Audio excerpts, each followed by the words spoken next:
সূচনা করতে যাচ্ছে। ভার্চুয়াল সংবাদ সম্মেলনের মাধ্যমে এই অ্যালায়েন্স ঘোষণা করা হচ্ছে। করোনা ভাইরাস পরিস্থিতিতে নিরাপদ সামাজিক দূরত্ব মেনে চলার জন্য আমরা ভার্চুয়াল মিডিয়ার সাহায্যে অনুষ্ঠানটি আয়োজন করছি। আমরা অত্যন্ত আনন্দিত যে আমাদের মাঝে প্রধান অতিথি হিসেবে আজ উপস্থিত আছেন গণপ্রজাতন্ত্রী বাংলাদেশ সরকারের মাননীয় ডাক ও টেলিযোগাযোগ মন্ত্রী জনাব মোস্তফা জাফর, যিনি দীর্ঘদিন যাবৎ দেশের তথ্য প্রযুক্তি খাতের অন্যতম পৃষ্ঠপোষক ও অভিভাবকের ভূমিকা পালন করে আসছেন। একটি ভার্চুয়াল প্রেস কনফারেন্সে আরও উপস্থিত আছেন প্রাইম ব্যাংকের ব্যবস্থাপনা পরিচালক ও প্রধান নির্বাহী কর্মকর্তা জনাব রাহেল আহমেদ। উপস্থিত আছেন ই ক্যাবের প্রেসিডেন্ট মিস শমী কায়সার, যাকে আপনারা সবাই চেনেন। তিনি বাংলাদেশের একজন অন্যতম অভিনয়শিল্পী। উপস্থিত আছেন ই ক্যাবের জেনারেল সেক্রেটারি জনাব মোহাম্মদ আব্দুল ওয়াহেদ তমাল এবং প্রাইম ব্যাংকের এমএসএমই ব্যাংকিং বিভাগের প্রধান জনাব সৈয়দ এম ওমর তাইয়াব। সরকারের ডিজিটাল বাংলাদেশ ভিশনের আলোকে দেশের তথ্য প্রযুক্তি খাত যখন সম্ভাবনার অগ্রযাত্রায় দ্রুত সামনে এগিয়ে যাচ্ছে, তখন এই সহজ ঋণের সাহায্যে দেশের ই কমার্স খাতের উদ্যোক্তারা ব্যবসা সম্প্রসারণ করতে পারবেন, দেশে এবং বিদেশেও নতুন বাজার সৃষ্টি করতে পারবেন। এই পার্টনারশিপের ফলে ই ক্যাবের সদস্যরা প্রাইম ব্যাংক থেকে কোনো জামানত ছাড়াই 50 লাখ টাকা পর্যন্ত ঋণ সুবিধা পাবেন। এছাড়াও কারেন্ট অ্যাকাউন্ট খোলা সহ যাবতীয় ব্যাংকিং সুবিধা পাবেন অতি সহজে, যার ফলে এই উদীয়মান খাতের প্রবৃদ্ধি আরও ত্বরান্বিত হবে, সৃষ্টি হবে নতুন কর্মসংস্থান। আমরা বিশ্বাস করি এই উদ্যোগ সরকারের ডিজিটাল বাংলাদেশের রূপকল্প বাস্তবায়নে সহায়ক ভূমিকা পালন করবে। আপনাদের জানিয়ে রাখি, আজকের অনুষ্ঠানটি প্রাইম ব্যাংকের ফেসবুক পেজ থেকে সরাসরি সম্প্রচার করা হচ্ছে। আমাদের সাথে অনেক সাংবাদিক বন্ধু ওয়েবিনারে যুক্ত আছেন। অনুষ্ঠানের শেষ পর্যায়ে তাদের জন্য থাকবে প্রশ্নোত্তর পর্ব। অনুষ্ঠানের শুরুতেই নতুন এই অ্যালায়েন্স সম্পর্কে বিস্তারিত বলার জন্য অনুরোধ জানাচ্ছি প্রাইম ব্যাংকের এমএসএমই ব্যাংকিং বিভাগের প্রধান জনাব সৈয়দ এম ওমর তৈয়বকে। তৈয়ব ভাই, প্লিজ। ধন্যবাদ নাজমুল। আসসালামু আলাইকুম ও শুভ অপরাহ্ন। আজকের অনুষ্ঠানের প্রধান অতিথি গণপ্রজাতন্ত্রী বাংলাদেশ সরকারের মাননীয় ডাক ও টেলিযোগাযোগ মন্ত্রী জনাব মোস্তফা জাফর মহোদয়, e commerce association of Bangladesh অর্থাৎ ই ক্যাবের প্রেসিডেন্ট মিস শমী কায়সার এবং জেনারেল সেক্রেটারি জনাব আব্দুল ওয়াহেদ তমাল, প্রাইম ব্যাংকের এমডি এন্ড সিইও জনাব রাহেল আহমেদ এবং আমার সহকর্মী ব্র্যান্ড ও কমিউনিকেশন বিভাগের প্রধান নাজমুল করিম চৌধুরী, সবাইকে আমার আন্তরিক শুভেচ্ছা। আমাদের সাথে যারা অনলাইনে উপস্থিত আছেন তাদের সবাইকেও আমার পক্ষ থেকে অনেক শুভেচ্ছা। প্রাইম ব্যাংক এবং ই ক্যাবের এই alliance for MSME financing solution নিয়ে আমি খুব সংক্ষিপ্ত আকারে কিছু ফিচার তুলে ধরব।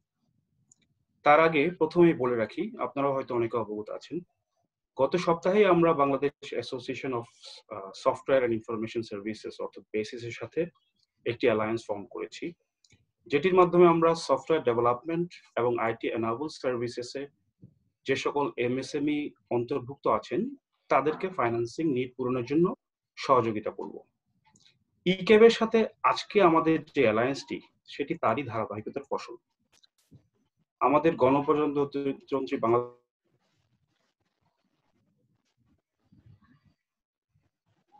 ICT, IT enable services, software industry, call centre, business process outsourcing, internet service provider এবং ই কমার্স, এই যে কমপ্লিট ইকোসিস্টেম এর অন্তর্ভুক্ত সেক্টরগুলোর অগ্রগতি খুবই গুরুত্বপূর্ণ। আমরা প্রাইম ব্যাংকের বিজনেস পয়েন্ট অফ ভিউ থেকেও মনে করি যে এই সেক্টরগুলোর প্রত্যেকটিরই বিপুল সম্ভাবনা রয়েছে। সাম্প্রতিক বছরগুলোতে আমরা দেখেছি যে ই কমার্স সেক্টর এবং ওভারঅল আইসিটি সেক্টরে ফরেন ডিরেক্ট ইনভেস্টমেন্ট ক্রমাগতই বাড়ছে। So as a responsible bank আমরা মনে করি যে এই ডেভেলপমেন্টে আমাদের অংশগ্রহণের পরিমাণটা আরো বৃদ্ধি করা দরকার। একটি সাম্প্রতিক গবেষণার মধ্যে আমরা দেখেছি যে ই কমার্স সেক্টরের যে মার্কেট সাইজ তা আগামী 3 বছর অর্থাৎ 2023 সালের মধ্যে বাংলাদেশে $3 বিলিয়ন গিয়ে দাঁড়াবে। দ্যাট মিনস প্রায় 25,000 কোটি টাকা, যেটি বর্তমানে 8,000 কোটি টাকায় আছে। সো সামনে যে জার্নি সেটি নিঃসন্দেহে অনেক এক্সাইটিং। আমাদের দেশের তরুণ সমাজের যে প্রাণ শক্তি আছে, এবং তাদের যে মেধা আছে তাতে করে যদি তাদেরকে যদি সত্যিকার অর্থে কাজে লাগানো যায়, তাহলে ভবিষ্যতে অ্যামাজন অথবা আলিবাবার মতো প্রতিষ্ঠান কিন্তু এই বাংলাদেশেই তৈরি করা সম্ভব। এই কমার্স ডেভেলপমেন্টের আরো যে কয়েকটি গুরুত্বপূর্ণ দিক, যথা ইন্টারনেট সার্ভিসের অ্যাভেলেবিলিটি, পেমেন্টস ইকোসিস্টেম এবং লজিস্টিক্স অর্থাৎ ডেলিভারি চ্যানেল ডেভেলপমেন্ট, এই সামগ্রিক দিকগুলো নিয়ে আমরা সমন্বিতভাবে কাজ করব। এই ডেভেলপমেন্ট কার্যক্রমে অংশ নেওয়ার লক্ষ্যে এবং ই কমার্স সেক্টরের যে ফাইন্যান্সিং নিড তা পূরণ করার জন্য আমরা প্রাইম ব্যাংক এবং ইক্যাব আজকের অ্যালায়েন্সের মাধ্যমে কাজ শুরু করতে যাচ্ছি। এই প্রোগ্রামের মাধ্যমে আমরা ইক্যাব এবং ইক্যাবের যে মেম্বাররা আছেন তাদের লোন এবং ডিপোজিট দু ধরনের প্রোডাক্টেরই সমস্ত নিড পূরণ করার জন্য কাজ করব। ইক্যাব মেম্বাররা যাতে খুব সহজেই তাদের ঘরে অথবা অফিসে বসেই ডিপোজিট অ্যাকাউন্ট খুলতে পারেন, সে কারণে আমরা ডেডিকেটেড রিলেশনশিপ টিম অ্যাসাইন করেছি। কাস্টমারদের এই অ্যাকাউন্ট খোলার জন্য যাতে ডিজিটালি অনবোর্ডিং প্রসেসের মাধ্যমে অনবোর্ড হতে পারেন, সেই প্রসেসগুলো আমরা খুব শীঘ্রই চালু করব। লোনের ক্ষেত্রে আমরা একটি বিশেষ প্রোডাক্ট ডিজাইন করেছি, যার মাধ্যমে 2 বছরের অভিজ্ঞতা সম্পন্ন একটি ই কমার্স কোম্পানি কোনো জামানত অথবা কোলাটেরাল ছাড়াই সর্বোচ্চ 50 লক্ষ টাকা পর্যন্ত ঋণ সুবিধা পেতে পারেন। আমরা নিশ্চিত এই সুবিধার মাধ্যমে বর্তমানে যারা করোনা প্যান্ডেমিকের কারণে ক্ষতিগ্রস্ত হয়েছেন, এরকম অনেক ব্যবসায়ী উপকৃত হবেন। এছাড়াও আমাদের ব্যাংকের অন্যান্য অনেক প্রোডাক্ট রেঞ্জ আছে, যেগুলো সুবিধা এই অ্যালায়েন্সের মাধ্যমে ই কমার্সের মেম্বাররা নিতে পারবেন। এর মধ্যে উল্লেখযোগ্য হচ্ছে বিজনেস এক্সপানশন করার জন্য অথবা ফিক্সড অ্যাসেট কেনার জন্য দীর্ঘমেয়াদী term loan, overdraft, working capital, guarantee, import facility, credit cards, এই সমস্ত ফ্যাসিলিটি অন্তর্ভুক্ত আছে। অর্থাৎ ইক্যাবের সদস্যরা তাদের ব্যবসায়িক সুবিধা এবং ব্যবসায়িক প্রয়োজনের জন্য যে কোনো রকম লোন অথবা ডিপোজিট প্রোডাক্টই এই অ্যালায়েন্সের মাধ্যমে অ্যাভেল করতে পারবেন।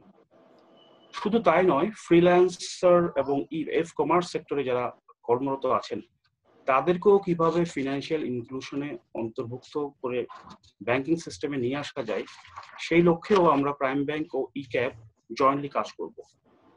এছাড়াও আমাদের প্রাইম ব্যাংকের যে 70,000-এরও অধিক এমএসএমই গ্রাহক আছেন, তারাও যাতে তাদের অফলাইন যে বিজনেসটা আছে সেটিকে একটি অনলাইন ভার্টিক্যালও তৈরি করতে পারেন, সেই লক্ষ্যটিকেও আমরা প্রমোট করব। সো পরিশেষে আমি একটু বলতে চাই আমাদের মিশন স্টেটমেন্ট যেটা আমরা কাজ করছি, যেটা নিয়ে প্রাইম ব্যাংক বাংলাদেশের এমএসএমই সেক্টর ডেভেলপমেন্টে খুব গুরুত্বপূর্ণ অবদান রাখার জন্য কাজ করে যাচ্ছে। আমাদের আজকে ইক্যাবের সাথে যে অ্যালায়েন্স সেটি তারই সেই প্রচেষ্টার একটি অংশ। আমরা আরো কয়েকটি আইসিটি এবং ডিজিটাল ইকোসিস্টেমের সাথে সংশ্লিষ্ট অ্যাসোসিয়েশনের সাথে খুব শীঘ্রই অ্যালায়েন্স ফর্ম করতে যাব। শুধু আইসিটি নয়, ইন্ডাস্ট্রি, ট্রেড বডি এবং ক্লাস্টার অ্যালায়েন্সের মাধ্যমে আমরা এমএসএমই ব্যাংকিং ডেভেলপমেন্ট কার্যক্রমকে বাংলাদেশে আরো পরিকল্পিতভাবে প্রসার করতে চাই। এই যাত্রায় আমাদের সহযোগী হওয়ার জন্য আমি আন্তরিক ধন্যবাদ জানাচ্ছি ইক্যাবের সকল কর্মকর্তাকে, যাদের সহযোগিতা ছাড়া এই অ্যালায়েন্সটি এত দ্রুত লঞ্চ করা সম্ভব হতো না। মাননীয় মন্ত্রী মহোদয়কে অসংখ্য ধন্যবাদ, তার শত ব্যস্ততার মধ্যেও আজকে উপস্থিত থেকে আমাদের অনুপ্রাণিত করার জন্য। আমাদের অ্যালায়েন্সটির সাফল্য কামনা করে আমি আমার বক্তব্য শেষ করছি। সবাইকে ধন্যবাদ। ধন্যবাদ তৈয়ব ভাই আপনার চমৎকার বক্তব্যের জন্য। এখন আমি বক্তব্য রাখার জন্য অনুরোধ জানাচ্ছি ইক্যাবের জেনারেল সেক্রেটারি জনাব মোহাম্মদ আব্দুল ওয়াহেদ তমাল ভাইকে। তমাল ভাই, আসসালামু আলাইকুম সকলকে। আজকের অনুষ্ঠানের প্রধান অতিথি মাননীয় ডাক ও টেলিযোগাযোগ মন্ত্রী জনাব মোস্তফা জব্বার, ইক্যাবের ওয়ান অফ দ্য ফাউন্ডার উনি এবং আমাদের উপদেষ্টা। আমরা অত্যন্ত আনন্দিত আজকের অনুষ্ঠানে আপনাকে আমরা পেয়েছি। আমি ধন্যবাদ জানাতে চাই প্রাইম ব্যাংকের এমডি সিইও জনাব রাহেল আহমেদ ভাইকে চমৎকার এই ইনিশিয়েটিভের জন্য। আজকের অনুষ্ঠানের প্রাইম ব্যাংকের সকল কর্মকর্তা কর্মচারীবৃন্দ যারা উপস্থিত আছেন, এছাড়া আমাদের ইক্যাবের সভাপতি শমী আপা, বিশেষভাবে ধন্যবাদ জানাচ্ছি চাই আমাদের এম এ হক অনু ভাইকে, আমাদের অর্থ সম্পাদক, যিনি গত 1 মাস আপনাদের সাথে প্রাইম ব্যাংকের সাথে টোটাল কোঅর্ডিনেশনটা মেনটেন করেছেন আজকে অনুষ্ঠানটা সাকসেসফুলি আয়োজন করার জন্য। সত্যি আমরা আজকে অত্যন্ত আনন্দিত। আমি মনে করি যে আমাদের ইক্যাবের এখন 1200 মেম্বার পরিবার, 1200 মেম্বার আমরা অলরেডি আপনাদের এই লাইভ লিঙ্কটা আমরা শেয়ার করেছি, এসএমএস পাঠিয়ে জানিয়েছি। অনেকেই আমাদেরকে সাধুবাদ জানিয়েছেন এই ধরনের একটা চমৎকার উদ্যোগ নেওয়ার জন্য।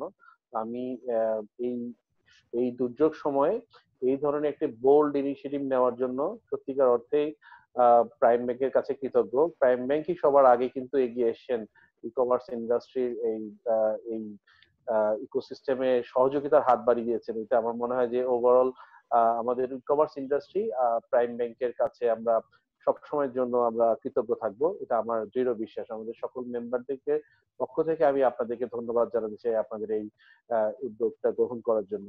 আমি শুধু এতটুকু বলতে চাই যে এই সিচুয়েশনের মধ্যে আদার দেন এনি আদার সেক্টর, আপনারা সবাই জানেন যে ই কমার্স সেক্টর হচ্ছে একটি সেক্টর যার মাধ্যমে কিন্তু আমাদের এই ডিজিটাল ইকোনমির চাকা আবার ঘোরা শুরু করেছে।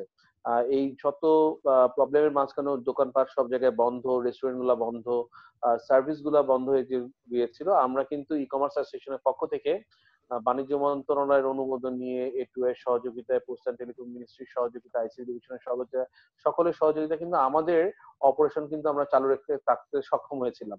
আমাদের মেম্বার কোম্পানিরা কিন্তু লকডাউনের পর থেকেও কিন্তু টোটাল অপারেশনটা কিন্তু সারা দেশব্যাপী তারা চালু রেখেছে, ইনক্লুডিং দ্য পোস্ট অফিস। আমি আমাদের মাননীয় মন্ত্রী মহোদয়কে ধন্যবাদ জানাই যে পোস্ট অফিস আমাদের সাথে ছিল দেখেই কিন্তু সারা বাংলাদেশের মানুষ ঘরে বসে সেবাটা এখনো পাচ্ছে, এবং আমাদের যারা মেম্বার কোম্পানির আছে তারাও কিন্তু ডোর টু ডোর মানুষকে এখনো সার্ভিস আমরা দিয়ে যাচ্ছি। এই লকডাউন পরিবেশের মাঝেও আমরা সেফটি এবং সিকিউরিটি এনশিওর করে আমরা কিন্তু গ্রাহকদের মাঝে আমাদের প্রোডাক্ট এবং সার্ভিস পৌঁছে দিতে সক্ষম হচ্ছি। এবং আমরা আশা করছি যে আগামী 1 বছরে আমরা একটা রিসার্চে দেখেছি যে প্রায় 5 লক্ষ লোকের কর্মসংস্থান তৈরি হবে শুধুমাত্র ই কমার্স সেক্টরে। সেটা লজিস্টিক্স, সাপ্লাই চেইন এবং ই কমার্স কোম্পানিগুলোর সাথে আলাপ করে আমরা এটা ধারণা পেয়েছি যে একটা বিশাল জনগোষ্ঠী কর্মসংস্থান তৈরি হতে যাচ্ছে। আমাদের যে গ্রোথ ছিল লকডাউন অবস্থার আগে, রাতারাতি বিভিন্ন ই কমার্স কোম্পানিগুলো যারা জরুরি পণ্য ও সেবা প্রদান করছে তাদের গ্রোথ কিন্তু বেড়ে গেছে বহু গুণে। প্রায় 60-70% গ্রোথ আমরা দেখতে পাচ্ছি এই সেক্টরের ইমিডিয়েট মানে অলরেডি গ্রো করেছে, যারা মূলত দৈনন্দিন প্রোডাক্ট গুলা, সেবা এবং সার্ভিস পৌঁছে দিচ্ছে।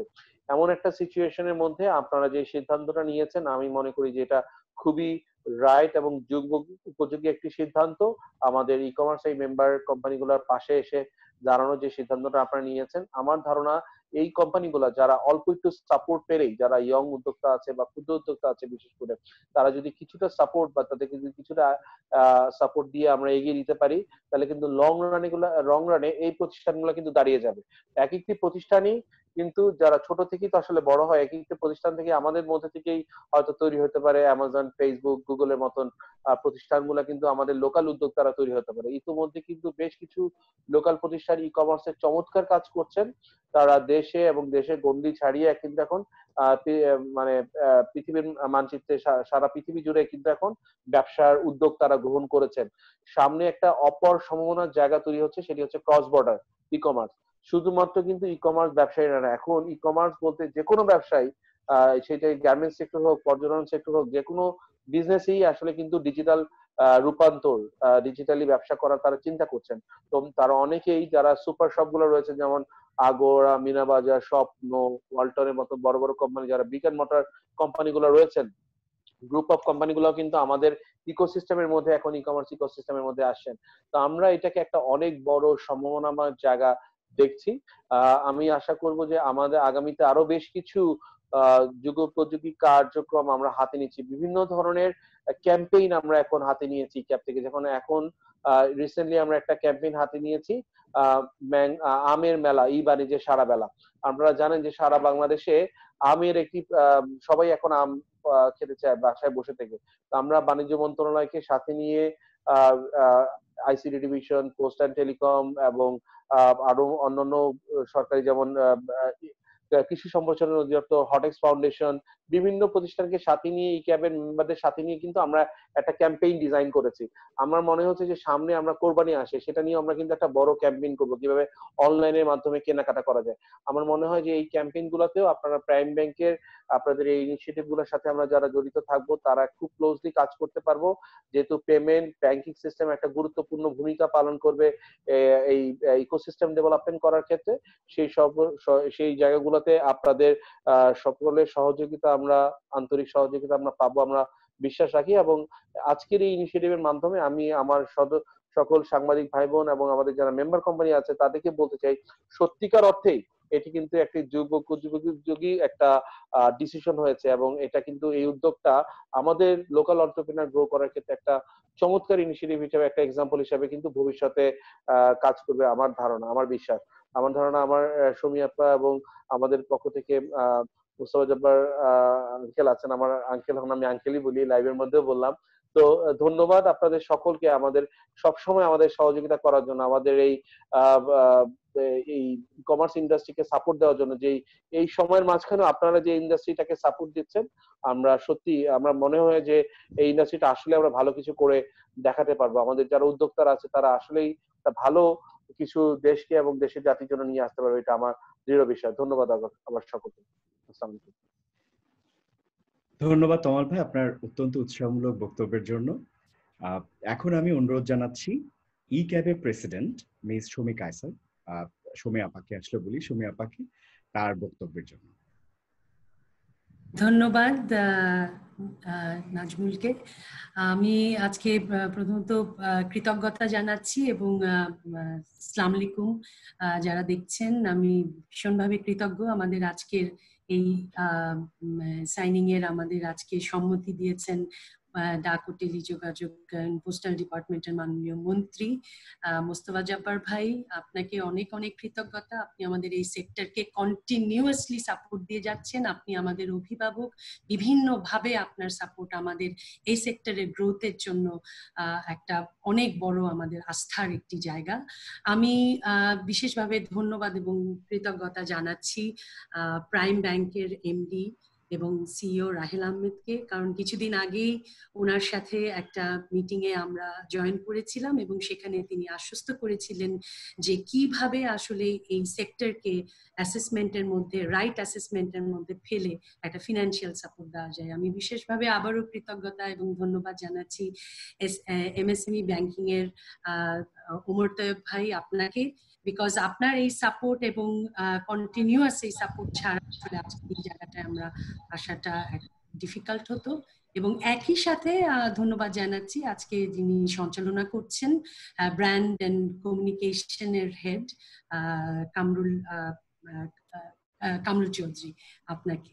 আমি ঠিক মতো বলেছি কিনা আমি জানি না, আমি আরেকবার দেখে নিচ্ছি। হ্যাঁ, নাজমুল করিম চৌধুরী, আপনাকে অনেক ধন্যবাদ জানাচ্ছি।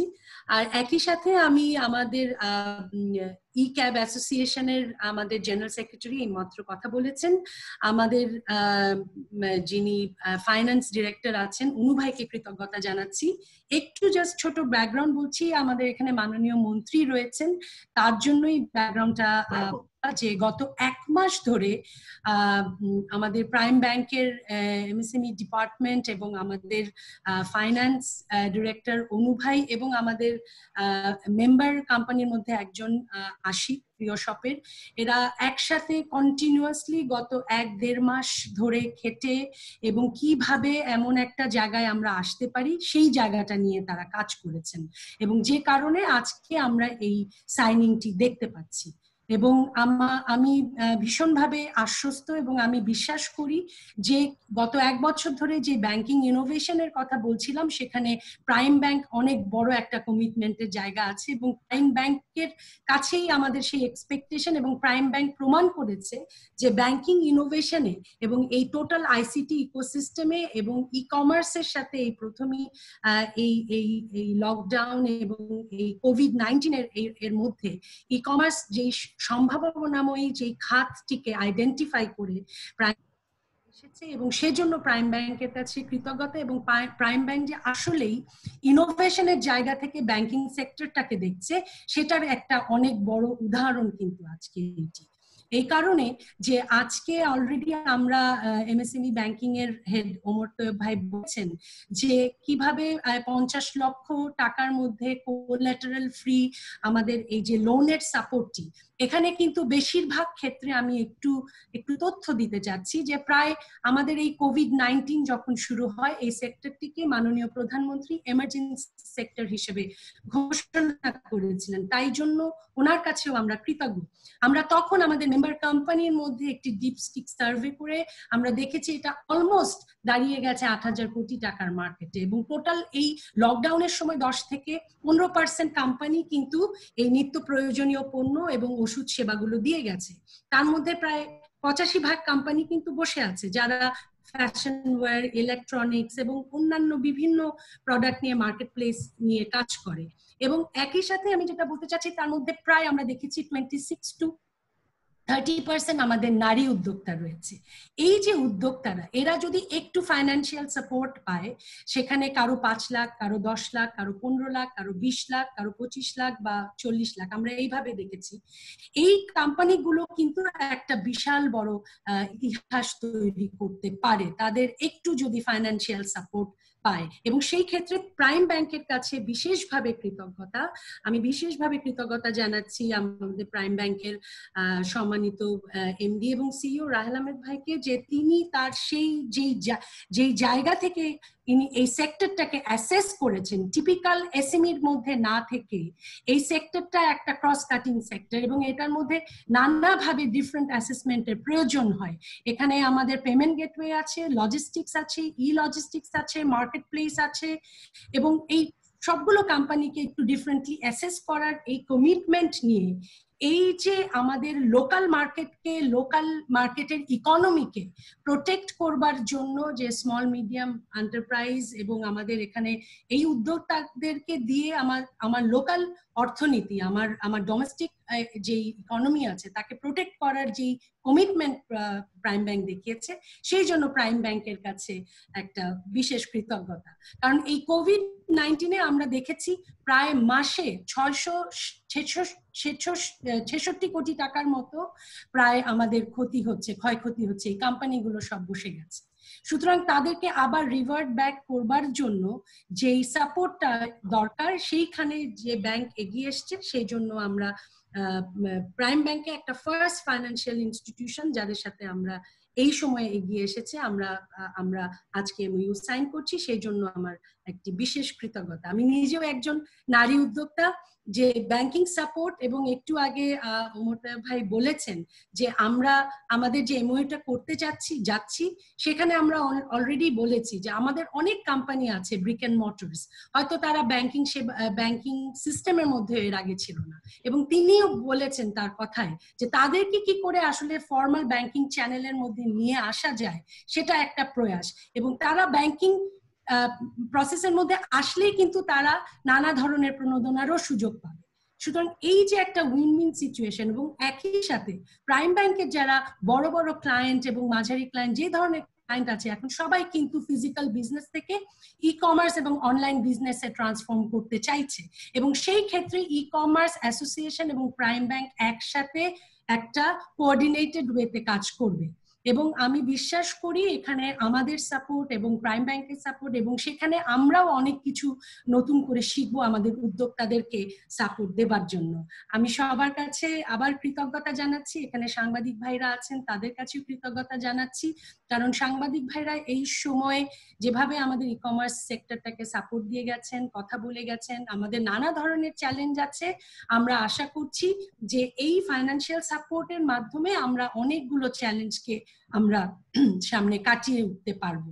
আমি আবারও ধন্যবাদ জানাচ্ছি এবং কৃতজ্ঞতা জানাচ্ছি মাননীয় মন্ত্রী, আপনি আমাদের সাথে সম্মত হয়েছেন আজকে এখানে জয়েন করবার জন্য, কারণ post and telecommunication, postal department একটা কি ইকোসিস্টেমের একটি কি বডি, যেখানে ডেলিভারি নিয়ে আমরা অলরেডি কাজ করছি, সেজন্য আপনাকে ধন্যবাদ।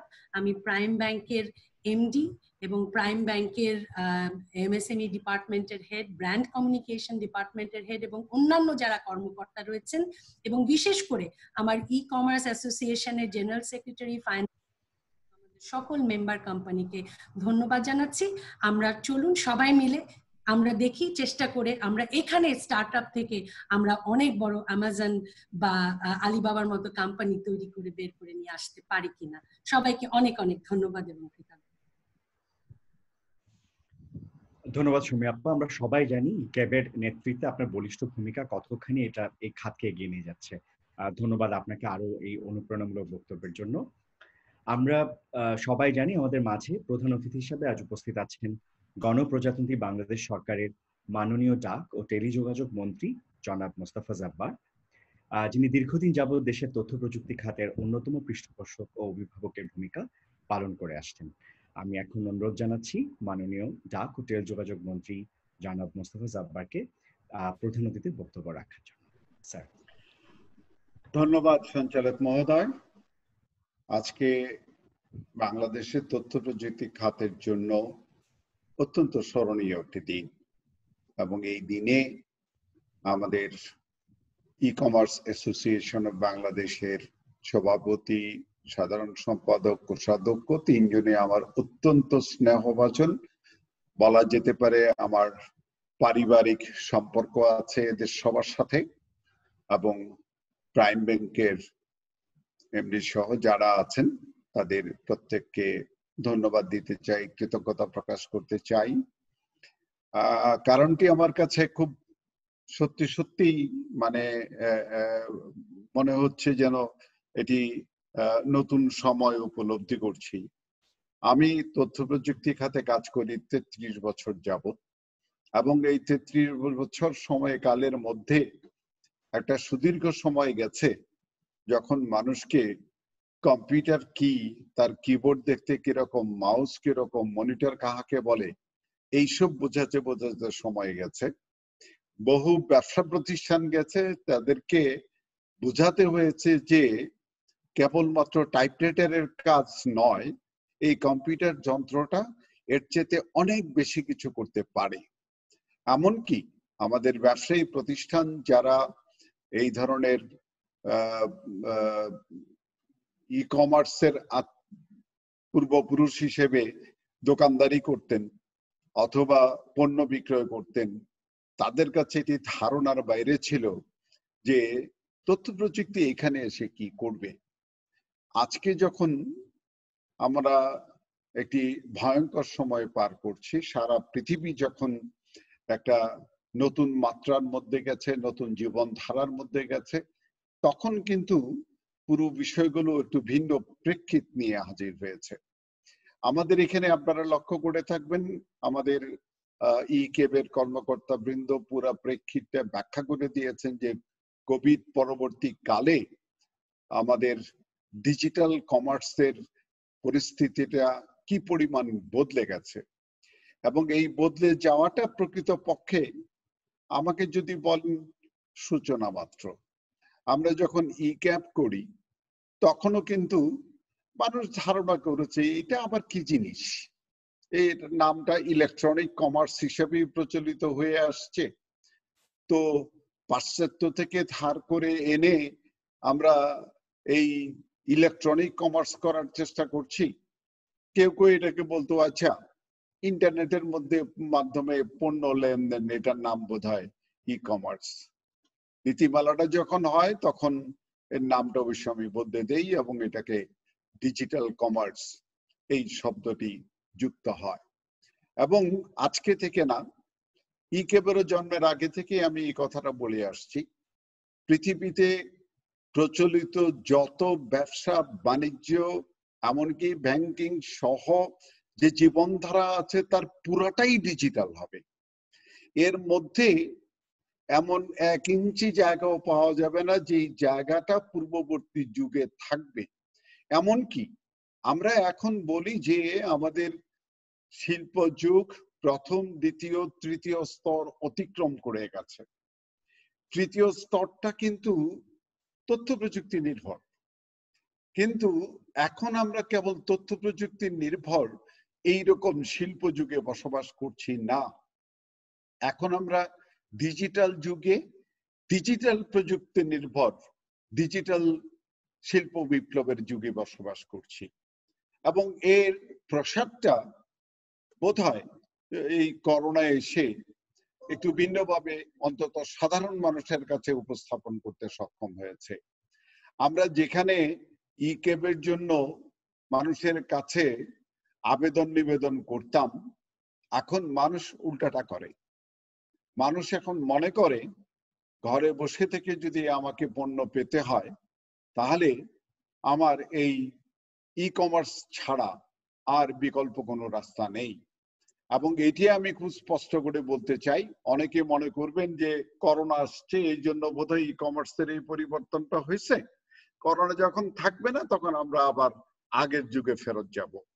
আমি খুব স্পষ্ট করে এই কথাটা বলি, আমাদের যে রূপান্তরগুলো যেই ক্ষেত্রে হয়েছে, এটি যেমন ব্যবসা বাণিজ্যের ক্ষেত্রে ই কমার্সের কথা বলছি, শিক্ষার ক্ষেত্রে আমরা এখন অনলাইন ক্লাসের কথা বলছি, স্বাস্থ্য সেবার ক্ষেত্রে আমরা টেলিমেডিসিনের কথা বলছি, এরকম যেই সব ক্ষেত্রে যে পরিবর্তনগুলো আমাদের দৈনন্দিন জীবনের অংশ হয়ে গেছে, সেইগুলো পেছনে তো যাবেই না, অবশ্যই সামনে যাবে। এবং সেই কারণে লক্ষ্য করে থাকবেন যে আমাদের জীবনটা এইরকম, আমি বোধহয় জানি যে যারা করোনা আক্রান্ত হয়েছেন বা সম্ভাবনা আছে অথবা এখন অসুস্থ হয়েছেন, তাদের বোধহয় শতকরা 80% মতন মানুষ এখন ঘরে বসে থেকে ডাক্তারের পরামর্শ নিয়ে এই ই কমার্সের মাধ্যমে ওষুধ কিনে তারপরে নিজেদেরকে সুস্থ করার প্রক্রিয়ার মধ্যে আছেন।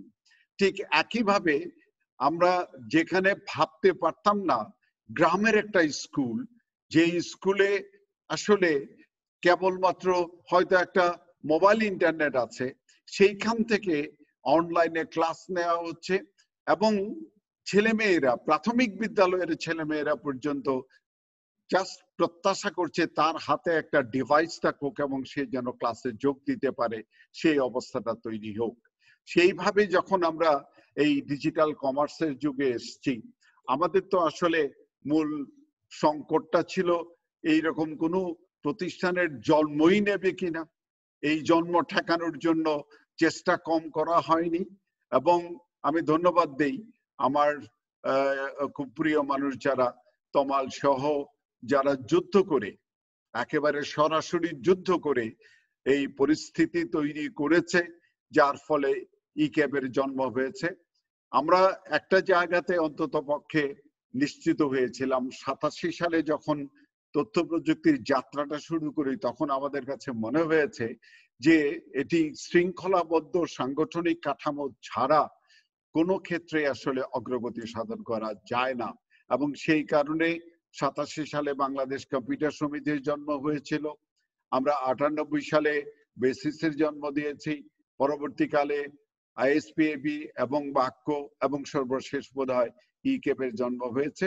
এবং এই প্রতিষ্ঠানগুলো, যেগুলোকে আমরা বাণিজ্য সংগঠন বলি, এগুলোর জন্ম না হলে কিন্তু যে প্রাতিষ্ঠানিক কাঠামোগুলো তৈরি হচ্ছে, যে নীতিগত সমর্থনগুলো তৈরি হচ্ছে এবং সার্বিক যে সার্বজনীন অগ্রগতির মাত্রাটা যে বড় হচ্ছে, এটি কিন্তু এইসব প্রতিষ্ঠান জন্ম না হলে হতো না। এবং সেই কারণেই এই প্রতিষ্ঠানগুলো গুরুত্বপূর্ণ ভূমিকা পালন করছে। আমি অন্তত 87 থেকে এই পর্যন্ত আমাদের এই বাণিজ্য সংগঠনগুলো যে অসাধারণ ভূমিকা পালন করেছে, তার জন্য প্রত্যেকটি সংগঠনকে ধন্যবাদ দিতে চাই।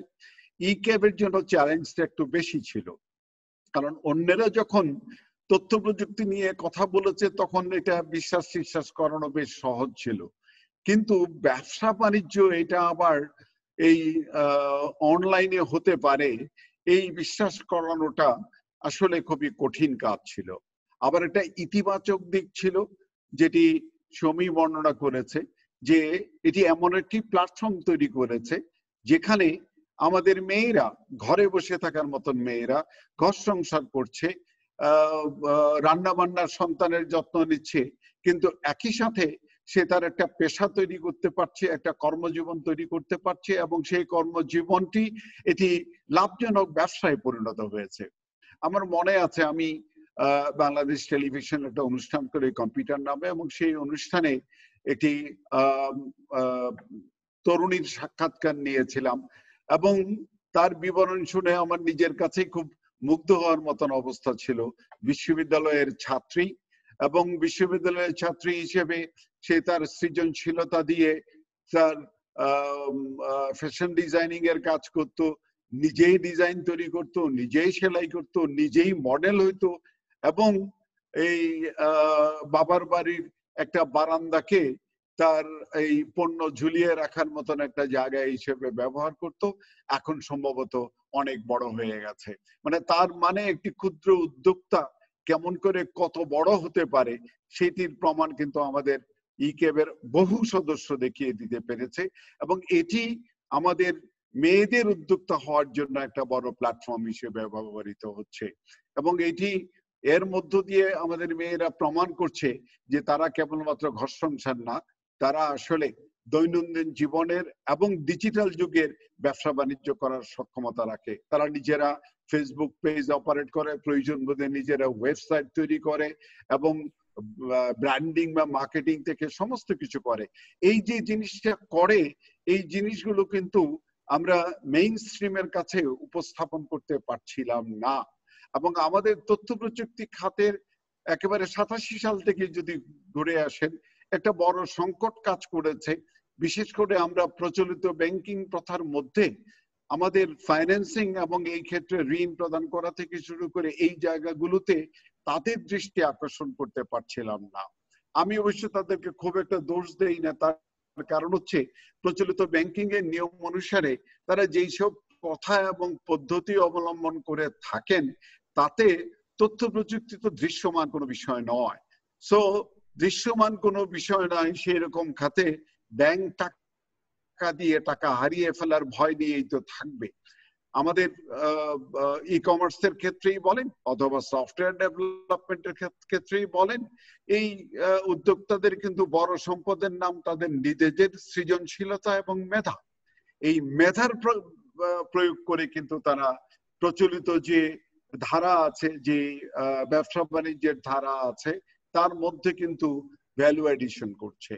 এবং আমাদের আর্থিক প্রতিষ্ঠানগুলো যদি এই শক্তিটাকে না দেখে, অর্থাৎ মেধার যে মূল্য আছে এটাকে যদি ঠিক উপলব্ধি করতে সক্ষম না হয়, অথবা সৃজনশীল যে মূল্য আছে সেটাও যদি বুঝতে অক্ষম হয়, আপনারা লক্ষ্য করে থাকবেন যে কেউ কয়েক গজ কাপড় নিয়ে আসলো, এটার দাম হয়তো ধরা গেল 100 টাকা, কিন্তু যখন এটি চমৎকার ফ্যাশনেবল অথবা ক্রিয়েটিভ ডিজাইন করে পোশাকে রূপান্তর করা হয়, তখন দেখা গেল তার মধ্যে হয়তো 200% ভ্যালুয়েশন করা হয়েছে। এই সৃজনশীলতার মূল্যটা যে যোগ হয়, এটি আসলে আমরা প্রচলিত ধারায় বোঝাতে সক্ষম হইনি। এবং যেহেতু এইখানকার উদ্যোক্তারা তরুণ, তাদের তো আসলে স্থাবর সম্পত্তি কোলাটেরাল হিসেবে রাখা এই সক্ষমতাই থাকার কোনো কারণ নাই।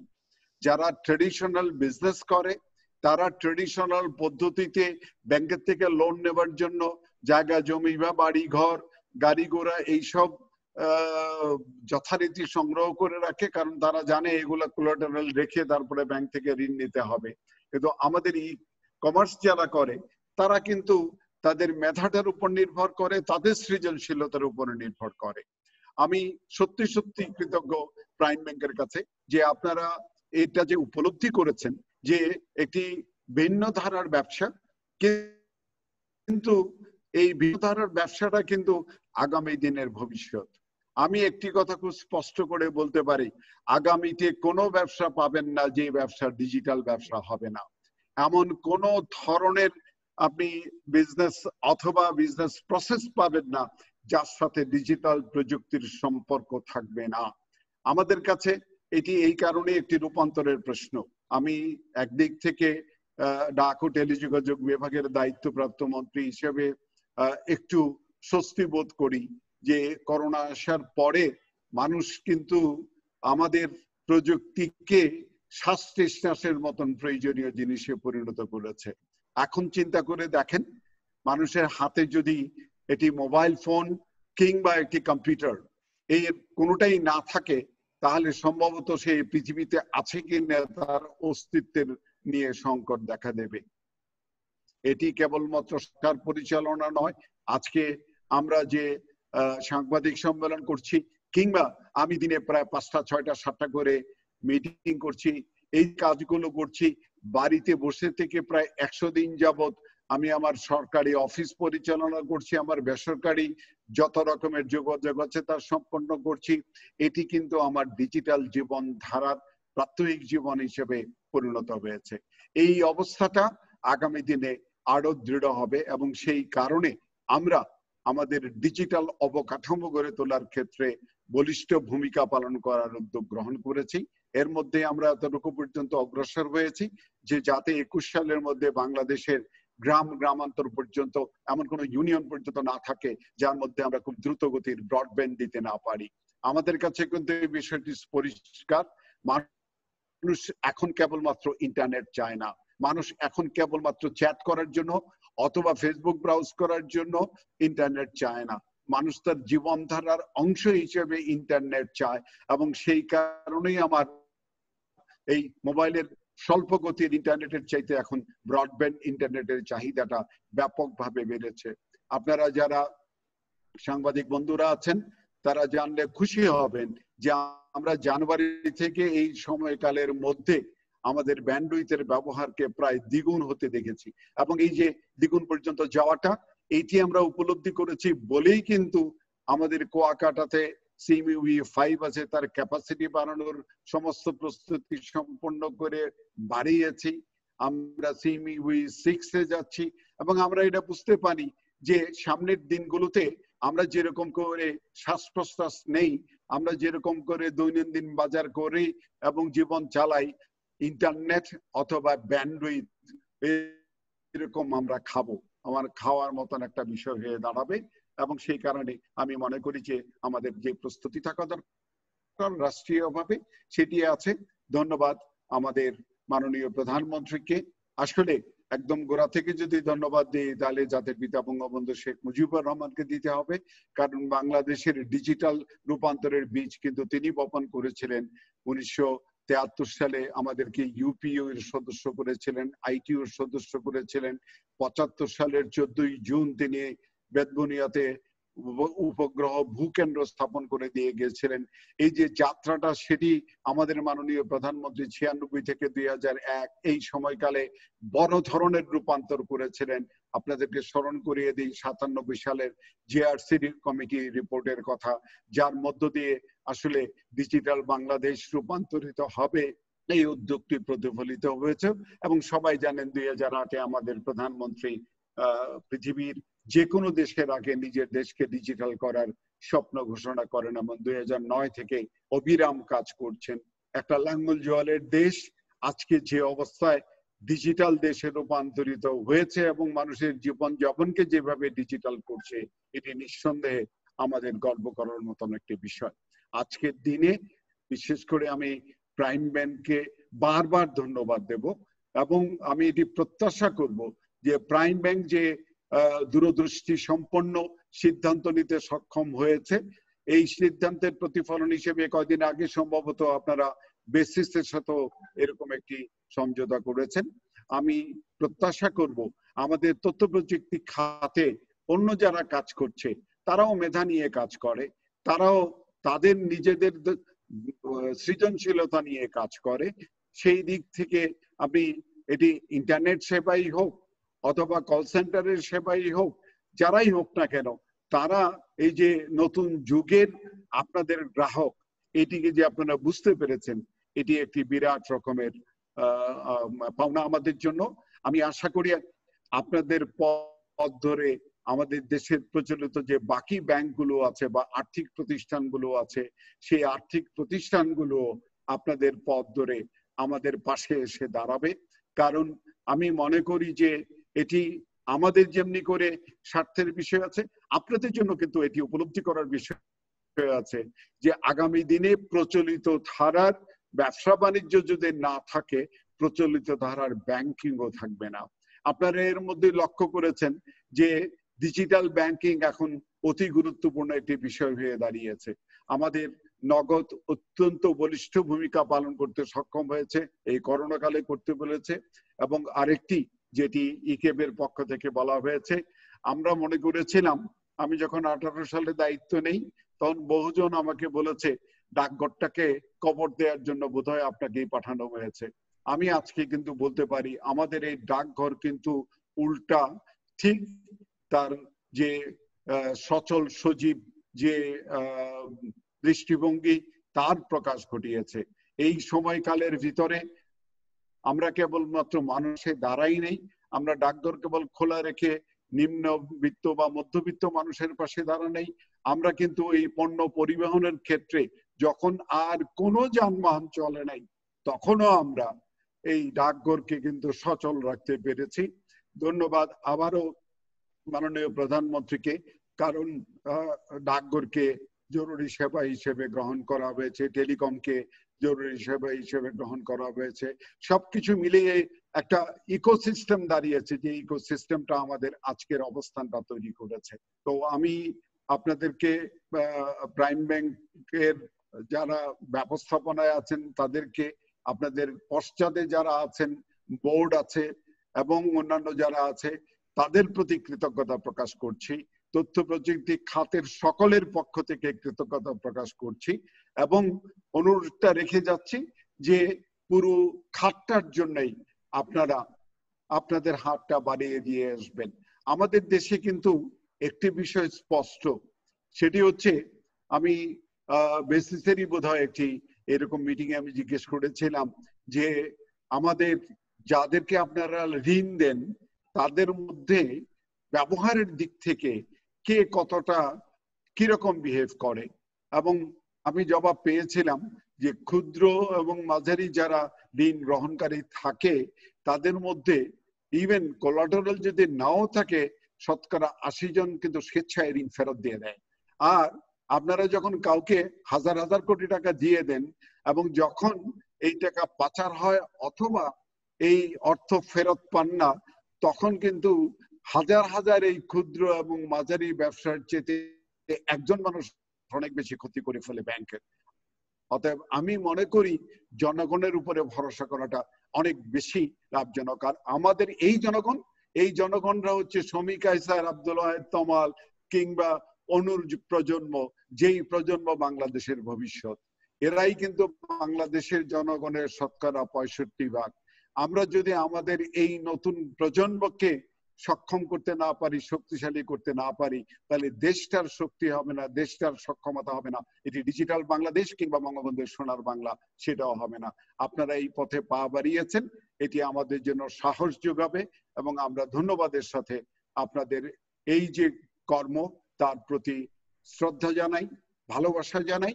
এবং আমার দিক থেকে আমি বলবো, আপনারা যেখানে যতটুকু মনে করেন, যদি কোনো রকমের সহযোগিতার প্রয়োজন হয়, ব্যক্তি মোস্তফা জব্বার থেকে শুরু করে মন্ত্রী মোস্তফা জব্বার পর্যন্ত আপনাদের পাশে আছে। ধন্যবাদ আপনাদেরকে। জয় বাংলা, জয় বঙ্গবন্ধু। ধন্যবাদ সম্মানিত প্রধানমন্ত্রী ও বাংলাদেশ সরকারের মাননীয় ডাক ও যোগাযোগ মন্ত্রী জনাব মোস্তফা জব্বার স্যারকে আপনার চমৎকার উদ্যাপনমূলক বক্তব্যের জন্য। আমরা সবাই জানি সরকারের ডিজিটাল বাংলাদেশ ভিশনের আলোকে দেশের তথ্য প্রযুক্তি খাত যখন সম্ভাবনার অগ্রযাত্রায় দ্রুত সামনে এগিয়ে যাচ্ছে, তখন এই সহজ ঋণের সাহায্যে দেশের ই কমার্স খাতের উদ্যোক্তারা ব্যবসা আরও সম্প্রসারণ করতে পারবেন ও দেশ ও বিদেশে নতুন বাজার সৃষ্টি করতে পারবেন।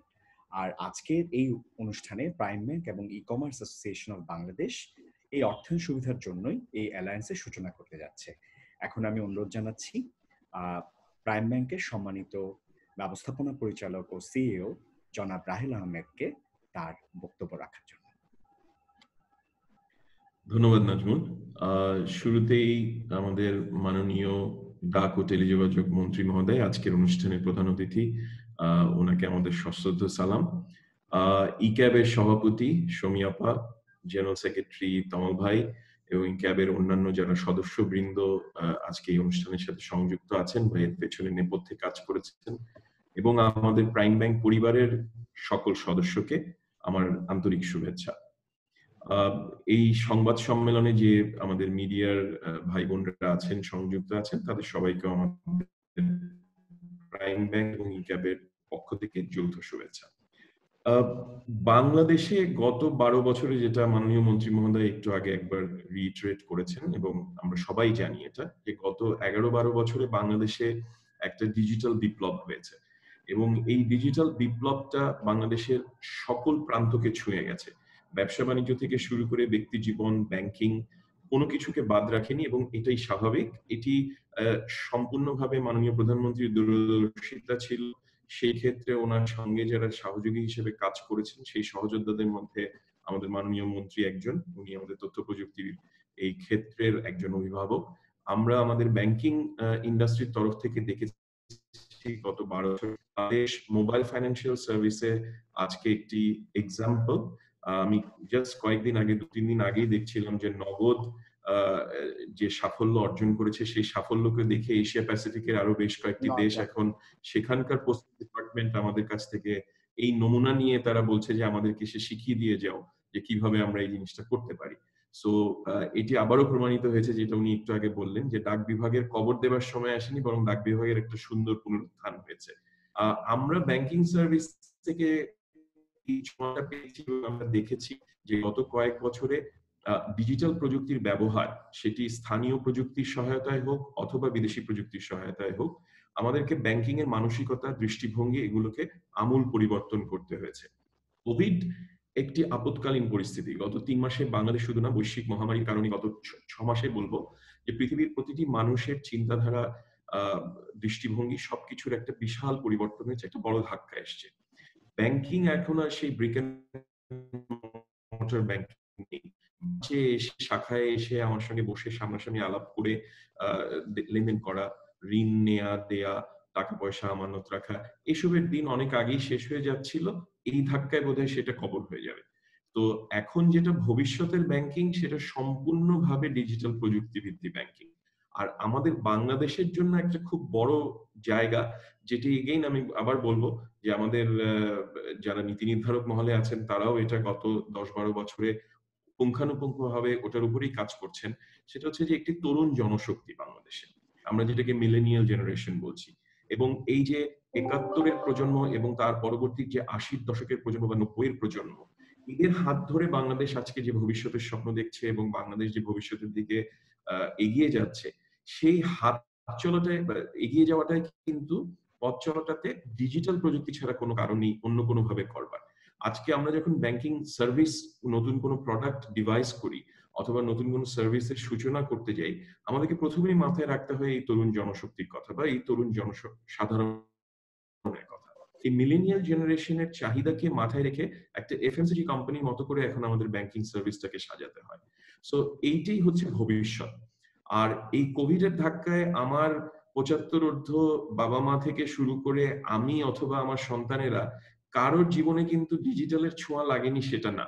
এখন টেলিমেডিসিন, যেটা একটু আগে সমীয়াপা বলেছেন বা মাননীয় মন্ত্রী মহোদয় বলেছেন, সেইটি থেকে শুরু করে বাজার করা, এখন আমরা গত 3 মাসে বাজারে গিয়ে বাজার করছি না, বাজার করছি সেই স্বপ্ন থেকে হোক, চাল ডাল থেকে হোক, আগরা থেকে হোক, যেখান থেকে হোক, ডিজিটাল প্রযুক্তি ই কমার্সের মাধ্যমে। সো আজ থেকে সম্ভবত 15 দিনের কিছু অল্প সময় আগে একটা ওয়েবিনারে মাননীয় মন্ত্রী মহোদয় উপস্থিত ছিলেন, সমীয়াপা উপস্থিত ছিলেন। অ্যাক্সেস টু ফাইন্যান্স নিয়ে কথা হচ্ছিল যে আইসিটি বা তথ্য প্রযুক্তির ক্ষেত্রে কেন অ্যাক্সেস টু ফাইন্যান্সের বাধাটা কোথায়, কিভাবে আমরা কাজ করতে পারি। সেই সময় আমরা কথা দিয়েছিলাম, প্রতিশ্রুতি দিয়েছিলাম, সামগ্রিকভাবে ব্যাংকিং ইন্ডাস্ট্রির তরফ থেকে না দিতে পারলেও প্রাইম ব্যাংকের তরফ থেকে ওই মুহূর্তে কথা দিয়েছিলাম যে খুব শিগগিরই আমরা এর একটা সলিউশন প্রোভাইড করব। আজ থেকে মাত্র সপ্তাহখানেক আগে আমরা বেসিসের সাথে একটা সমঝোতা স্মারক করেছি। সিমিলার ভাবে সেই একই ধরনের একটা সমঝোতা স্মারক আজকে আমরা ই কমার্স অ্যাসোসিয়েশনের সাথে করছি। আমার সহকর্মী তৈয়ব এখানে উপস্থিত আছেন, উনি ওনার বক্তব্যে অলরেডি বলেছেন, এবং মাননীয় মন্ত্রী মহোদয়কে আমি রিঅ্যাসিওর করতে চাই যে তথ্য প্রযুক্তি খাতে ভার্টিক্যাল আছে, তার যে পুরোধা যে খাতগুলো আছে বা ভার্টিক্যালস গুলো আছে, সবার সাথেই আমরা এই ধরনের একটা হাত ধরে সমঝোতার মাধ্যমে এগিয়ে আসবার চেষ্টা করছি। অ্যাটলিস্ট আজ থেকে 20 বছর পরে হোক বা যতদিন পরেই হোক না কেন, যদি বাংলাদেশে ইনশাল্লাহ অ্যামাজন, আলিবাবা, নগদ এরকম আরো বড় বড় কোম্পানি যখন এগিয়ে আসবে বা তৈরি হবে, তখন আমরা প্রাইম ব্যাংকের তরফ থেকে একটা গর্বের সাথে বলতে পারবো যে ওই বীজ বপনের সময় আমাদের একটা ভূমিকা ছিল। এই চারা গাছটিকে যত্ন করে বেড়ে তোলবার জন্য আমরা হয়তো কিছুটা হলেও সাহায্য করতে পেরেছি। এবং আমি ওই দিনকে ওয়েবিনারে একটা কথা বলেছিলাম, সেই কথাকে আরেকবার একটু রিপিট করে আমার বক্তব্যটা শেষ করব। সেটা হচ্ছে যে ব্যাংকিং দৃষ্টিভঙ্গি যেটা, সেই দৃষ্টিভঙ্গিটার একটা পরিবর্তনের সময় এসছে। একটা প্রথাগতভাবে ঋণ দেওয়ার জন্য যে কোলাটেরাল বেসড লেন্ডিং হতেই হবে এবং লার্জ ইন্ডাস্ট্রি ছাড়া আর কাউকে করা যাবে না, এই জায়গাটাতে আমার মনে হয় এখন আমূল পরিবর্তন এসছে এবং আরো পরিবর্তনের ছোঁয়া আগামী কয়েকদিনের মধ্যে আরো আসবে। তথ্য প্রযুক্তি খাত যখন একটা $1 বিলিয়ন খাতে পরিণত হয়েছে এবং সামনে অপার সম্ভাবনা, সেইখানে বাংলাদেশে আমার মনে হয় না আর্থিক প্রতিষ্ঠানের পক্ষ থেকে কোনোভাবেই এই খাতকে ইগনোর করবার আর কোনো উপায় আছে। সো এই খাতের প্রতি আমাদের যে কমিটমেন্ট, সেই কমিটমেন্টটা প্রাইম ব্যাংকের তরফ থেকে আমি পুনর্ব্যক্ত করছি। এক্ষেত্রে শুধুমাত্র ই-ক্যাব বেসিস অথবা আইসিটি সেক্টরের ভেতরে সীমাবদ্ধতা না রেখে আমরা আজকে মাননীয় মন্ত্রী মহোদয় বলেছেন যে উনি ব্যক্তিগতভাবে ও মন্ত্রী পর্যায় থেকে উনি সবসময় সহযোগিতার হাত বাড়িয়ে দেবেন। আমরা প্রাইম ব্যাংকের তরফ থেকে আশাবাদ এবং আমাদের অনুরোধ পুনর্ব্যক্ত করছি যে ডাক এবং টেলিযোগাযোগ এবং আইসিটি যে কোনো সেক্টরে আপনারা যখনই মনে করবেন যে আমাদের ব্যাংকিং তরফ থেকে কোনো ধরনের একটা অংশীদারিত্ব বা সহযোগিতার হাতে পারি, সেটা ইনোভেশন হোক, ফাইন্যান্সিয়াল সলিউশন প্রোভাইড করা হোক, সব ক্ষেত্রে আমরা আপনাদের পাশে থাকবো এবং আমরা আপনাদের পাশে থাকতে চাই। তো ইনশাআল্লাহ শমী আপা, থ্যাংক ইউ সো মাচ আপনার এবং আপনার সংগঠনের সবার প্রতি অসংখ্য ধন্যবাদ যে আমরা এই অংশীদারত্বে আজকে আসতে পেরেছি একটা সমঝোতা স্মারকের মাধ্যমে। তো আমরা ভবিষ্যতে ডিজিটাল বাংলাদেশের যে অগ্রযাত্রা, সেই অগ্রযাত্রায় তথ্য এবং প্রযুক্তি খাতের সাথে তাহলে আমরাও এগিয়ে যেতে চাই এবং প্রাইম ব্যাংক একটি ব্যতিক্রমধর্মী ব্যাংক, এটা আমরা গত 25 বছর ধরে আমাদের যাত্রায় সবসময় চেষ্টা করে গেছি। সেই চেষ্টাটা আমাদের অব্যাহত থাকবে।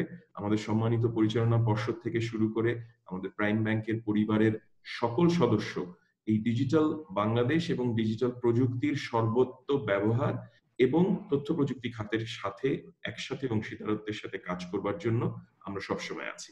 ধন্যবাদ। Thank you very much. ধন্যবাদ জনাব রাহেল আহমেদকে আপনার সমাপনী বক্তব্যের জন্য। আমি আবারও জানিয়ে রাখছি আজকের অনুষ্ঠানটি প্রাইম ব্যাংকের ফেসবুক পেজ থেকে সরাসরি সম্প্রচার করা হচ্ছে, এছাড়াও ব্যাংকের ইউটিউব চ্যানেল থেকেও সরাসরি সম্প্রচারিত হচ্ছে। আমাদের সাথে অনেক সাংবাদিক বন্ধু এই ওয়েবিনারে যুক্ত আছেন এবং আমরা অনুষ্ঠানের শেষ পর্যায়ে এখন প্রশ্নোত্তর পর্বে চলে এসেছি।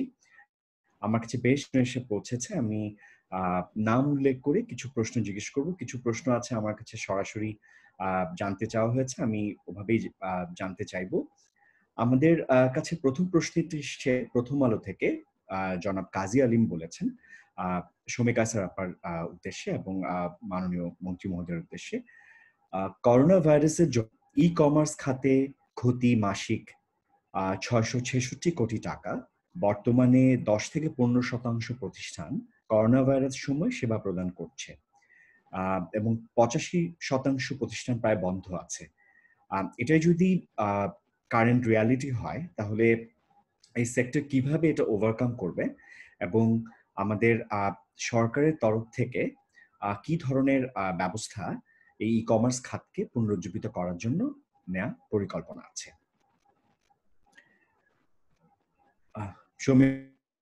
আপনি যদি। Thank you very much. আমি ভাবছিলাম যে জাব্বার ভাই আগে বলবেন কিনা। জি জাব্বার ভাই, অনুমতি দিলে আমি। হ্যাঁ হ্যাঁ তুমি বলো, আমি একটু যোগ করব। আচ্ছা ঠিক আছে, থ্যাংক ইউ।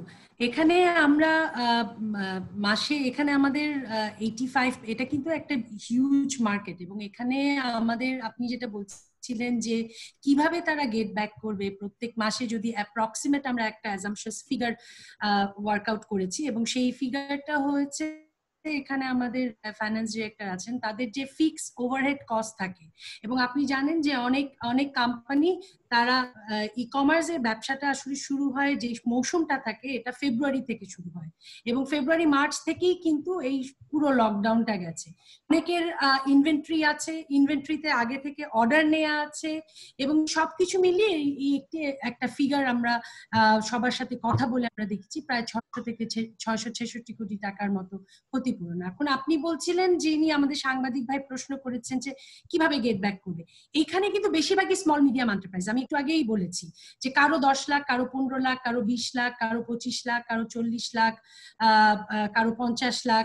এই যে কোল্যাটারাল ফ্রি এই সময়টায় যদি তাদেরকে এই ফাইন্যান্সিয়াল সাপোর্টটা দেওয়া যায়, এবং একটি মাননীয় মন্ত্রী বলেছেন যে এখানে বেশিরভাগই কিন্তু আইডিয়া নিয়ে কাজ করছে এবং যাদের যেখানে আইডিয়ার সাথে ডেফিনেটলি প্রোডাক্ট রয়েছে। আমরা দেখেছি যে আমাদের এই পুরো ই কমার্স ইন্ডাস্ট্রিতে এই পর্যন্ত প্রায় 8% কোম্পানি ছিল যারা নিত্য প্রয়োজনীয় পণ্য সেবা দিয়ে গেছে। এই কোভিড-19 সেটা 8% থেকে গিয়ে প্রায় 15% গিয়ে পৌঁছেছে এবং আমাদের অনেক কোম্পানিগুলো ইনোভেশনের আইডিয়া নিয়ে বসে আছে। তারা যদি এই স্বল্প সাপোর্টটা পায় তাহলে তারা একটা তাদের প্রোডাক্ট লাইনে বা ডাইভার্সিফাইড প্রোডাক্ট লাইন গুলো তৈরি করতে পারবে, যেটা তারা তৈরি করতে পারছে না। এবং সেখান থেকে ডেফিনেটলি একটু আগে আমাদের মাননীয় মন্ত্রী বলেছেন যে এই কোম্পানিগুলোর যতগুলো আমরা দেখেছি তাদের যে ট্র্যাক রেকর্ড যেটা থাকে, যে ব্যাংকিং লোন গুলো ফেরত দেওয়ার ট্র্যাক রেকর্ড গুলো কিন্তু ভালো। মিডিয়াম এই আমাদের আইসিটি ইন্ডাস্ট্রিতে যারা স্মল লোন গুলো নিয়েছে, তো সেই ক্ষেত্রে আমি মনে করি তাদের এই ইনোভেশনের জায়গা থেকে তারা যদি এখন প্রোডাক্ট ডাইভার্সিফিকেশনে যেতে পারে এবং সেই ক্ষেত্রে তাদের এই প্রণোদনাটুকু, এই ফাইন্যান্সিয়াল সাপোর্টটুকু ভীষণভাবে সাপোর্ট দিবে। এবং একই সাথে এখানে যে পরিমাণ লোনের বিষয়টি, যে গভর্নমেন্ট এই প্রণোদনা প্যাকেজটি ঘোষণা করেছেন, সেটা ডেফিনেটলি ব্যাংক এবং কোম্পানি মিলেই এটা ডিসাইড করবে, যেখানে 4% লোনেও ইন্টারেস্টে তারা লোনগুলো ব্যাক করতে পারবে এবং 9% যেটি আছে 5% গভর্নমেন্ট সাবসিডি দিবে। এবং আমি সেটি বলছি যে এইখান থেকে কিন্তু ব্যাংকগুলো যেই ইন্টারেস্টটা দিবে, ইন্টারেস্টটা পে ব্যাক করবে, সেখানে কিন্তু সে তার একটা ফাইন্যান্সিয়াল প্ল্যানিংটা করবে এবং সেইভাবেই কিন্তু সে এখন আমাদের সমস্ত ই কমার্স কোম্পানিগুলো একটা প্ল্যানিং করছে কিভাবে লোনগুলো পে ব্যাক করা যায় এই প্রণোদনা প্যাকেজের আন্ডারে। কিন্তু এগুলো ডেফিনেটলি লোন মোডে আছে এবং এখানে ব্যাংক একটা আস্থার জায়গা তৈরি করেছে এবং যারা ঋণ গ্রহণ করছেন তাদেরও সেই আস্থার জায়গাটা তৈরি হয়েছে এবং সেখানেই কিন্তু ব্যাংকিং ইনোভেশনের কথা বলা হচ্ছে। এবং আমি ভীষণভাবে বিশ্বাস করি যে আমরা এই এবং সবচেয়ে বড় কথা যেটি কিছুদিন আগেও আমাদের মাননীয় বাণিজ্য মন্ত্রী বলেছেন এবং আমাদের মন্ত্রী মহোদয় বলেছেন, যে লোকাল ইকোনমিকে, লোকাল মার্কেটকে প্রোটেক্ট করার জন্য এই যে কাজটা, এই কাজটা আসলে এই ইনোভেশন গুলোই করতে পারে।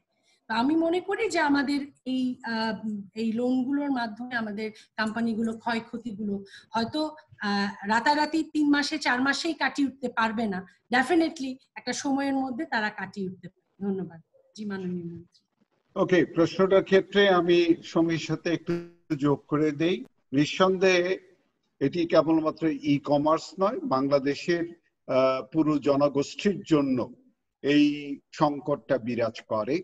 কিন্তু আমাদের মাননীয় প্রধানমন্ত্রী যে কথাটি বলেছেন, আমি ওই কথাটাতে খুব দৃঢ়তার সাথে বিশ্বাস করি। সেটি হচ্ছে বাঙালি বীরের জাতি এবং কখনো পরাজিত হয় না। যদি সেটি না হতো, 71 সালের ধ্বংসস্তূপের পরে বাংলাদেশ ঘুরে দাঁড়ানোর মতন অবস্থা ছিল না। আপনারা অনেকে 71 দেখেননি, ফলে 71-এর অভিজ্ঞতা হয়তো আপনাদের কাজ করে না, কিন্তু আমরা ওই অংশটা দেখেছি যে কি করে পুরা জাতি ঘুরে দাঁড়িয়েছে। আমাদের প্রত্যেকটি সেক্টর, শুধুমাত্র ই কমার্স না, প্রত্যেকটি সেক্টর, ইভেন আপনি গ্রামের যে মুদি দোকানদার ছিল কিংবা চুল কাটার নাপিত ছিল, সেই মানুষটি পর্যন্ত কিন্তু এখন ক্ষতিগ্রস্ত হয়েছে। আমি একটি জায়গায় বিশ্বাস করি, তথ্য প্রযুক্তি খাতে 33টি আমি অন্তত স্পষ্ট করে বলে আসছি, আমরা সরকারের কাছে কোনো কালেই কোনো অনুদান কিংবা খয়রাত চাইয়া আসি নাই। আমরা যেটুকু চেয়েছি সেটি হচ্ছে আমাদেরকে অবকাঠামোগত সহায়তা দেওয়া এবং আমাদের চেষ্টায় যাতে আমরা দাঁড়াতে পারি সেই জন্য সহায়তা করা। আজকে প্রাইম ব্যাংক যে কাজটি করলো, এটি কিন্তু সেরকমের একটি সহায়তা। আমি কিন্তু বলি না এই প্রাইম ব্যাংক আপনারা আমাদেরকে এই দয়া করে আমাদের জন্য কিছু অনুদান দিয়ে দেন। আমরা নিঃসন্দেহে ঋণ নিতে চাই এবং সেটি আমরা পরিশোধ করার মানসিকতা নিয়ে, শক্তি নিয়ে, সাহস নিয়ে তারপরে এটা আমরা করতে চাই। সরকারের দিক থেকে যেটি থাকবে সেটি হচ্ছে, সরকার আমাদের এই খাতটিকে যেহেতু থার্ড সেক্টর হিসেবে বহু আগে ঘোষণা করেছে আমরা, সেই হেতু এই ক্ষেত্রে যত ধরনের সহায়তা করা দরকার, এটি নীতি সহায়তা হতে পারে, অবকাঠামোগত সহায়তা হতে পারে, এটি প্রণোদনার প্রশ্ন হতে পারে, এই সমস্ত দিক থেকে সহায়তা করবে। এবং আমি খুব দৃঢ়ভাবে বিশ্বাস করি আমাদের এই তরুণ প্রজন্মের প্রতি আমাদের আস্থাটা বেশি। আমরাও যখন 71-এ ছিলাম, তরুণ প্রজন্ম ছিলাম এবং দেশবাসীর আমাদের উপরে আস্থাটা অনেক বেশি ছিল, আমরা সেই আস্থার মূল্য রেখেছিলাম। আমি এটা বিশ্বাস করি আমাদের তরুণরা আমাদের আস্থার মূল্য রাখবে এবং নিঃসন্দেহে যেই সংকট যখনই কাটুক না কেন, তখনই সেখান থেকে বেরিয়ে আসার পথ তারা নিজেরাই বের করে নেবে। এবং আমি বিশ্বাস করি এই জাতি পরস্পর হাত ধরে হাঁটার জাতি। এই জাতি একজন আরেকজনের পাশে আপনি আপনি এসে দাঁড়াবে, মানুষ মানুষের জন্য দাঁড়াবে। ফলে আমরা আমাদের যে সংকট আছে এই সংকট থেকে বেরিয়ে আসতে পারবো। ধন্যবাদ মাননীয় মন্ত্রী মহোদয়। আমার কাছে একটি প্রশ্ন এসে পড়েছে ফ্রম ঢাকা টাইমস। খালিদ বলেছেন, আমাদের এমডি সাহেব জনাব রাহেল আহমেদের কাছে প্রশ্ন করেছেন, আমরা জানি যে ব্যাংকিং খাত থেকে ঋণ পেতে আইসিটি কোম্পানিগুলো বা ই কমার্স কোম্পানিগুলোর বেশ বেগ পেতে হতো। আপনারা এই সমস্যার সমাধান কিভাবে করলেন? ধন্যবাদ আপনার প্রশ্নের জন্য। আমি মনে হয় কিছুক্ষণ আগে আমাদের বক্তব্যে কিছুটা হলেও বলেছি। আমি আবারও যেটা বলছি যে হ্যাঁ, বেগ যেটা পেতে হতো, এটা মাননীয় মন্ত্রী মহোদয় একটু আগে বলেছেন যে আইসিটি সেক্টরের সবচেয়ে বড় যে পুঁজি সেটি প্রথাগত ভাবে যেরকম আমরা কোলাট্রাল বা নিতাম সেটা নয়। এখানে মেধা সত্ত্ব বা মানুষের যে মননশীলতা, এইটি হচ্ছে সবচেয়ে বড় একটা পুঁজি। আমরা যখন বেসিসের সাথে এই সমঝোতা স্মারকটি শুরু করি গত সপ্তাহে, এবং আজকেও যখন ই ক্যাবের সাথেও করছি, আমি একটা জিনিসই আবার বারবার বলছি যে আমাদের লোন অ্যাসেসমেন্টের যে ক্রাইটেরিয়া, সেই ক্রাইটেরিয়াতে ক্রেডিট স্কোরিং যেটাকে বলি আমরা বা ক্রেডিট গ্রেডিং বলি, সেই ক্ষেত্রটাতে কিছুটা দৃষ্টিভঙ্গির পরিবর্তন করতে হচ্ছে। সরাসরি ভাবে জামানত রেখে 100 টাকা রাখলাম অথবা 100 টাকার একটি জামানত রাখলাম, তার বিনিময়ে আমি টাকা দিলাম, সেটি না করে একটি ব্যবসা প্রতিষ্ঠানের যে ট্রানজাকশনাল হিস্ট্রি, এবং আমি সেই ক্ষেত্রে বলছি যে নট নেসেসারিলি ঋণের হিস্ট্রি বা ক্রেডিট হিস্ট্রি ওনার আমার সাথে কি আছে পূর্বতন সেটি নয়, ওনার ট্রানজাকশনাল হিস্ট্রি এবং ওনার ভবিষ্যতের ক্যাশ ফ্লো প্রজেকশন কি আছে সেইটার উপরে কিছু অল্টারনেটিভ দৃষ্টিভঙ্গির মাধ্যমে ক্রেডিট স্কোরিং করে সেইভাবেই আমরা এই আইসিটি কোম্পানি বা তথ্য প্রযুক্তি খাতে যারা সংশ্লিষ্ট আছেন তাদেরকে বাছবিচার করবার চেষ্টা করছি। সো এই জায়গাটাতে দৃষ্টিভঙ্গির পরিবর্তনটাই আমার মনে হয় একটা বড় ধরনের নিয়ামক হিসেবে কাজ করছে। ধন্যবাদ রাহেল আহমেদ। আমাদের কাছে রাশেদ সাহেব একটি প্রশ্ন করেছেন ফ্রম পরিবর্তন.com। উনি প্রশ্ন করেছেন তমাল ভাইকে সরাসরি, বাংলাদেশের জাতীয় অর্থনীতিতে এই খাতের অবদান 0.2%। বর্তমানে সারা দেশে 80,000 পরিবার প্রতিদিন ই কমার্স শপ থেকে সেবা পেয়ে থাকে। জানতে চাওয়া হয়েছে what will be the sectors contribution to the economy in 5 years, এবং কি পরিমাণ কাস্টমার দাঁড়িয়ে যেতে পারে এই 5 বছরে ই কমার্স সেবা পাওয়ার জন্য, যদি একটু বলে থাকেন। ধন্যবাদ। 80,000 যে স্ট্যাটিস্টিক্সটা, এটা আমার কাছে মনে হয় যে এই লাস্ট ফিউ মান্থস আমি দেখলাম, শুধু যদি ই ভ্যালি, দাঁড়া, চাল ডাল বা বড় বড় প্রতিষ্ঠানগুলোকে আমরা দেখি, প্রায় 30 লাখ কাছাকাছি, 30 লাখের উপরে এই ডিজিটাল বায়ার এখন কাস্টমার তৈরি হয়ে গেছে। আমি যেটা দেখতে পাচ্ছি, এইটা এত স্পিডে, মানে এত ফাস্ট র্যাপিড গ্রোয়িং একটা সেক্টর হয়েছে। আমরা এবার যে আম মেলা করতে যাচ্ছি, আমরা ধারণা করেছি যে আগামী 3 মাসের ভিতরে হয়তো 50 লক্ষ কাস্টমারকে আমরা এই সার্ভিসটা দিতে পারবো। সো কাস্টমার বেস ইজ খুব দ্রুত গতিতে আসছে। আপনি দেখেন, যাদের হাতেই একটু, যাদের বাসায় ইন্টারনেট কানেক্টিভিটি বা মোবাইল ফোন ডিভাইস আছে, 3 কোটি 4 কোটি পিপল, প্রত্যেকটা বাসায় কিন্তু এখন এটা বার্নিং নিড হয়ে গেছে। আমি যেটা বুঝতে পারি যে যাদের একটু সচেতনতা আছে, যারা একটু বুঝতে পারছেন, বিভিন্ন জায়গায় কিন্তু এখন লকডাউন হয়ে যাচ্ছে, প্রত্যেকের বাসা থেকে বের হতে পারছেন না।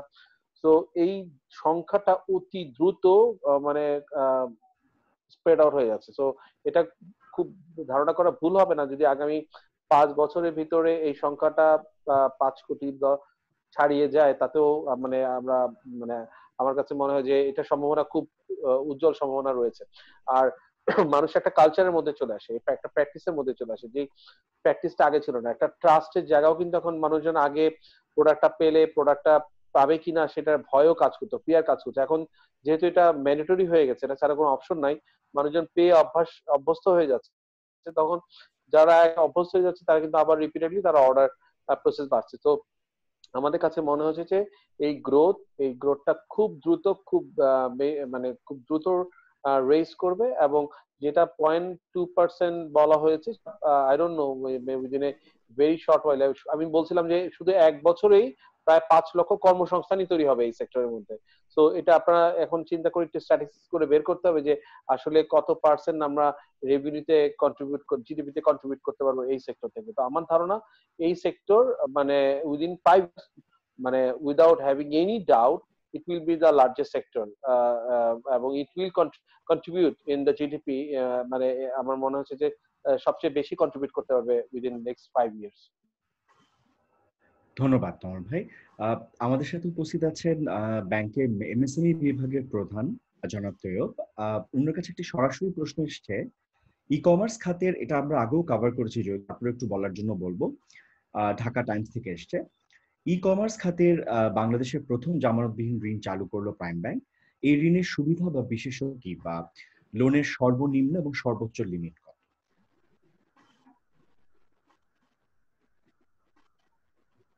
Thank you Nazmul.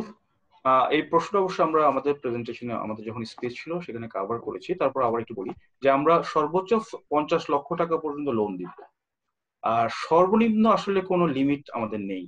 হ্যাঁ, আমরা যেটা বলছিলাম যে এফ কমার্স অথবা যারা অপ্রাতিষ্ঠানিক ভাবে কাজ করছেন তাদেরকেও আমরা এই ফাইন্যান্সিয়াল ইনক্লুশন নিয়ে আসতে চাচ্ছি। তো সেই ক্ষেত্রে আমরা ন্যানো লোনের চিন্তা ভাবনা করছি। সো এটা হচ্ছে প্রথম কোয়েশ্চেনটার অ্যান্সার। আর সেকেন্ড যে কোয়েশ্চেনটা বলছিলেন যে কি বিশেষ সুযোগটা আমরা নিয়ে এসেছি, বেসিক্যালি এটাই অনেক বড় সুযোগ যে কোনো রকম কোলাটারাল ছাড়াই এই লোন পাওয়া, এবং একটা বিশেষায়িত অ্যাসেসমেন্ট মেথড যেটা আমাদের এমডি সাহেব অলরেডি তার বক্তব্যে বলেছেন, তার মাধ্যমে অ্যাসেসমেন্ট করে এই সেক্টরের যে ফাইন্যান্সিং গ্যাপটা আছে এইটাকে পূরণ করার চেষ্টা আমরা করব এই প্রোডাক্টের মাধ্যমে। ধন্যবাদ তৈয়ব ভাই।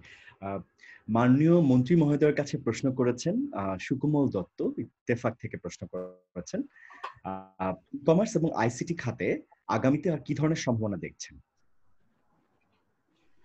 ধন্যবাদ আপনাকে। ইত্তেফাক ই কমার্স আর আইসিটি খাত অথবা সামগ্রিকভাবে এখন যদি বলেন তাহলে এটি হচ্ছে ডিজিটাল খাত, এবং আমাকে যদি জিজ্ঞেস করেন যে সম্ভাবনা কি দেখি, আমি তো পুরাটাই সম্ভাবনাই দেখি, এবং এটা 99 না 100 আমি মনে করি একেবারে মানুষের জীবনধারার এমন কোনো অংশ নাই যে অংশটা ডিজিটালি রূপান্তরিত হবে না। এটা প্রশ্ন হচ্ছে কবে কখন, সেটি নির্ভর করছে কবে আমরা এর রূপান্তরটা ঘটাতে পারছি। একটা বিষয় কিন্তু মনে রেখেন, সেটা হচ্ছে আমরা লাঙ্গল জোয়ালের দেশ থেকে এখন ডিজিটালি নেতৃত্ব দেওয়ার দেশে রূপান্তরিত হয়েছি। একটু আগে যেটি প্রাইম ব্যাংকের এমডি মহোদয় বললেন যে আমরা জাস্ট ইউপিওর কাছে উপস্থাপন করছি যে আমরা একটা ডাকঘর থেকে ডিজিটাল সেবা প্রদান করছি, এবং 9টি দেশ আমাদের কাছ থেকে এই সেবা নেয়ার জন্য আপনার আগ্রহ প্রকাশ করেছে। এরকম অবস্থা আরো আগে মালদ্বীপ আমাদের কাছ থেকে সমস্ত রকমের সহায়তা চেয়েছে কেমন করে তারা ডিজিটাল মালদ্বীপ করবে। আমি বার্সেলোনায় গিয়েছি, কমপক্ষে 10টা দেশের সাথে কথা হয়েছে যারা এসে বলছে যে বাংলাদেশ থেকে আমাদের শেখার যেসব বিষয়গুলো আছে সেগুলো আমাদেরকে সহায়তা করো। আমি বিশ্বাস করি আমাদের নতুন প্রজন্ম, এই প্রজন্মের হাতে বাংলাদেশ, তারা পুরা দেশটাকে ডিজিটাল করবে এবং মানুষের জীবনধারার প্রত্যেকটা পদক্ষেপকে ডিজিটাল করবে। এটা জাস্ট প্রতিদিন আমরা প্রতি মুহূর্তে ওই দিকেই ধাবিত হচ্ছে, এবং সেটাই চরম সত্য। ধন্যবাদ মাননীয় মন্ত্রী মহোদয়। সৌমি, আপনার কাছে একটি প্রশ্ন জানতে চাওয়া হয়েছে। বিদেশিরা এখন ডিজিটাল শিল্পে, বিদেশি উদ্যোক্তারা এখন বিদেশি শিল্পে সরাসরি বাংলাদেশে বিনিয়োগ করার অধিকার লাভ করেছেন। আপনি কিভাবে ই ক্যাবের প্রান্ত থেকে এটিকে মূল্যায়ন করছেন? ধন্যবাদ। আমার কথা কি শুনতে পাওয়া যাচ্ছে? জি জি জি, ধন্যবাদ প্রশ্ন করেছেন। এটা আসলে গত 1 বছর ধরে আমি তমাল আখেনে ভাই আছেন, আমরা কথা বলছিলাম। এখন 100% এফডিআই যেটি ইনভেস্টমেন্ট, এটি বিদেশি কোম্পানি ইনভেস্ট করতে পারবে। সেই ক্ষেত্রে আমরা যখন এই পলিসিটা হচ্ছিল আমরা কিছু শর্ত জুড়ে দিয়েছিলাম, এবং তার মধ্যে একটি অনেক বড় শর্ত ছিল যে 100% যে এখানে ইনভেস্ট করবে এখানে লোকালি তাকে ওয়্যারহাউস করতে হবে এবং লোকাল মার্কেটকে কেটার করার জন্য। সুতরাং ওইটা আমাদের জন্য একটা স্বস্তির জায়গা যে এই শর্তটাকেও মানা হয়েছে এবং আমি মনে করি যে 100% ইনভেস্টমেন্টে যদি লোকাল ওয়্যারহাউস এবং লোকাল প্রোডাক্ট নিয়ে লোকালি ওয়্যারহাউস গুলো করা যায় তাহলে লোকাল কোম্পানিগুলো প্রোটেক্টেড থাকবে এবং সেখানে একটা উইন উইন সিচুয়েশন তৈরি হবে। আমি একটু অ্যাড করতে চাই সমীর সাথে, কারণ এই নীতিমালা প্রণয়নের সাথে আমার সম্পর্ক ছিল, আমি যুক্ত ছিলাম এবং সেই অর্থেই বলতে চাই প্রাথমিকভাবে কিন্তু আমরা চিন্তা করেছিলাম যে আমরা লোকাল পার্টনারশিপকে বাধ্যতামূলক করব, কিন্তু পরবর্তীকালে যেটি দেখা আছে সেটা হচ্ছে বাংলাদেশে বিনিয়োগের ক্ষেত্রে যে জাতীয় নীতিমালা আছে সেই জাতীয় নীতিমালাতে কাউকে এইরকম পার্টনার নিয়ে বিনিয়োগ করতে হবে সেরকম কোনো বিধান নেই। সেই কারণে আমরা কোনো ক্ষেত্রে জাতীয় নীতিমালাকে বাইপাস করে যেতে পারি না। জাতীয় এই যে ই কমার্স ডিজিটাল কমার্স নীতিমালা, এমনকি আপনারা হয়তো কিছুদিনই খবর পাবেন যে আমরা আমাদের টেলিকম খাতে যে বিনিয়োগের বিষয়গুলো আছে সেখানেও কিন্তু আমরা ওই রকম ভাবে যে কেউ শতভাগ বিনিয়োগ করতে পারবে সেই অপশনটা থাকছে। কিন্তু একটা বিষয় মনে রাখতে হবে, সেটি হচ্ছে ওই যে দেশটা তো আমার, বাড়িটা তো আমার, অতএব যে যেখান থেকে আসুক না কেন আমার বাড়িতে আমার সাথে লড়াই করেই তো তার টিকে থাকতে হবে। সুতরাং এই জায়গাটা আমার কাছে মনে হয় যে এটা গুরুত্ব দিয়ে আমাদের লোকজন পারবে এবং আমরা নিঃসন্দেহে আমাদের একটা প্রতিযোগিতামূলক মনোভাবও তৈরি হবে। এবং আমি মনে করি যে সমীর যেটা বলেছে এটা অত্যন্ত চমৎকার। আমরা এই বিষয়গুলোর ক্ষেত্রে অবশ্যই নজর দেব যে হ্যাঁ, তুমি বৈদেশিক মুদ্রা নিয়ে এসে বিনিয়োগ করো, কিন্তু বাংলাদেশের ব্যবসা বাংলাদেশেই করো। এই জায়গাটা যদি নিশ্চিত করা যায় তাহলে আমার মনে হয় না যে আমাদের এই ইভেন ক্ষুদ্র মাঝারি যারা উদ্যোক্তা আছে তারাও কোনোভাবে ক্ষতিগ্রস্ত হবে। ধন্যবাদ মাননীয় মন্ত্রী মহোদয়। সমী আপা, আপনার কাছে সরাসরি জানতে চাওয়া হয়েছে যে ই ক্যাবের 1200 উদ্যোক্তা সদস্য এবং ই কমার্সের দেশে প্রায় 8,000 কোটি টাকা। নেক্সট 5 ইয়ার্স আপনি কি ধরনের রূপরেখা দেখতে পাচ্ছেন এবং ব্যবসা কতখানি সম্প্রসারণ লাভ করতে পারে? ধন্যবাদ। এটা নিয়েই আমরা এতক্ষণ কথা বলেছি, মাননীয় মন্ত্রী বলেছেন এবং আমাদের জেনারেল সেক্রেটারি বলেছেন। পরে আমার কথার সাথে যদি আমাদের জেনারেল সেক্রেটারি কিছু অ্যাড করতে চাই আমি অনুরোধ করব। আমরা যেটা মনে করি যে আমরা যদি দেখি আরএমজি সেক্টর অনেক বড় একটি সেক্টর এবং এখান থেকে আমাদের ফরেন আর্নিং হচ্ছে সবচেয়ে বেশি। আমি যেটা দেখি যে আমার লোকাল মার্কেটে একটু আমাদের জেনারেল সেক্রেটারি কিছুক্ষণ আগেই বলেছেন যে আজকে এই সেক্টরে আমরা লোকালি আমরা প্রায় 5 লক্ষ আশা করছি 5 লক্ষ উদ্যোক্তা এবং কর্মসংস্থানের ব্যবস্থা করা হবে। কর্মসংস্থান মানে প্রত্যেকটা মানুষ উদ্যোক্তা হবে এবং সে হয়তো আরো একজন বা দুজনকে তার কোম্পানি নিতে নিয়ে এবং সব আগামী 5 বছরে 5 লক্ষ মানে কর্মসংস্থানের প্ল্যান মানে একটা অ্যান্টিসিপেশন হচ্ছে এবং সেটা 5 লক্ষর জায়গায় 10 লক্ষ হতে পারে। গতকালকে যদি আপনি একটি প্রেস কনফারেন্স দেখেন দেখবেন যে সেখানে 10 লক্ষ মানে অ্যান্টিসিপেট করা হয়েছে। সেটি হচ্ছে লোকাল মার্কেটে। এবং আমি যদি শুধু ফরেন মার্কেট দেখি, ক্রস বর্ডার দেখি, আমার কাছে মনে হয় আরএনজি সেক্টরের চেয়েও বড় সেক্টর এটা হয়ে দাঁড়িয়ে যেতে পারে in terms of foreign earnings. আমাদের কিন্তু এখন পর্যন্ত রেমিটেন্স যেটা আমরা পাচ্ছি বা যে পরিমাণ ফরেন আর্নিং পাচ্ছি আরএনজি সেক্টর থেকে, আপনি দেখবেন গত 40 বছর আগে যখন গার্মেন্টস শিল্পটা তৈরি হয়েছে 40-45 বছর আগে, আজকে এটা একটা বড় সেক্টরে পরিণত হয়েছে। বাংলাদেশে এই এখন একটা হিউজ প্যারাডাইম শিফট হচ্ছে যেখানে এই ই কমার্স সেক্টরই হবে আরএমজি সেক্টরের চেয়েও হয়তো বড় হয়ে যেতে পারে একটা বড় ফরেন আর্নিং সেক্টর। আমি একটু এখানে অ্যাড করি সমী আপার সাথে। জি, আমি একটু তমালকেও বলবো যদি তমাল সমী আপা হয়তো বলতে গিয়ে একটা স্ট্যাটিস্টিক্স আমি আরেকবার একটু রিপিট করে দিতে চাই। এটা আসলে 5 বছরে না, 1 বছরে আমরা যেটা ধারণা করছি যে 1 বছরেই 5 লক্ষ কর্মসংস্থান নতুন তৈরি হবে এই সেক্টরে, ই কমার্স সেক্টরে। সেটা লোকালি এবং গ্লোবালি, আমি করে বুঝিয়ে বলি, শুধু লোকাল মার্কেটই তা না, এখন কিন্তু সবাই এখান থেকে বসেও দেখবেন অনেক ছোট ছোট উদ্যোক্তা সে বসে অ্যামাজনের জব করছে, আলিবাবার জব করছে, বা ফেসবুকের জব করছে, কিভাবে করছে, বিভিন্ন ভার্চুয়াল অফিস করছে, এইখান থেকে বসেই তার প্রোডাক্ট তৈরি করছে, চায়নাতে বিক্রি করছে, আমেরিকাতে। এরকম ছোট ছোট অনেক উদ্যোক্তা তৈরি হয়ে গেছে।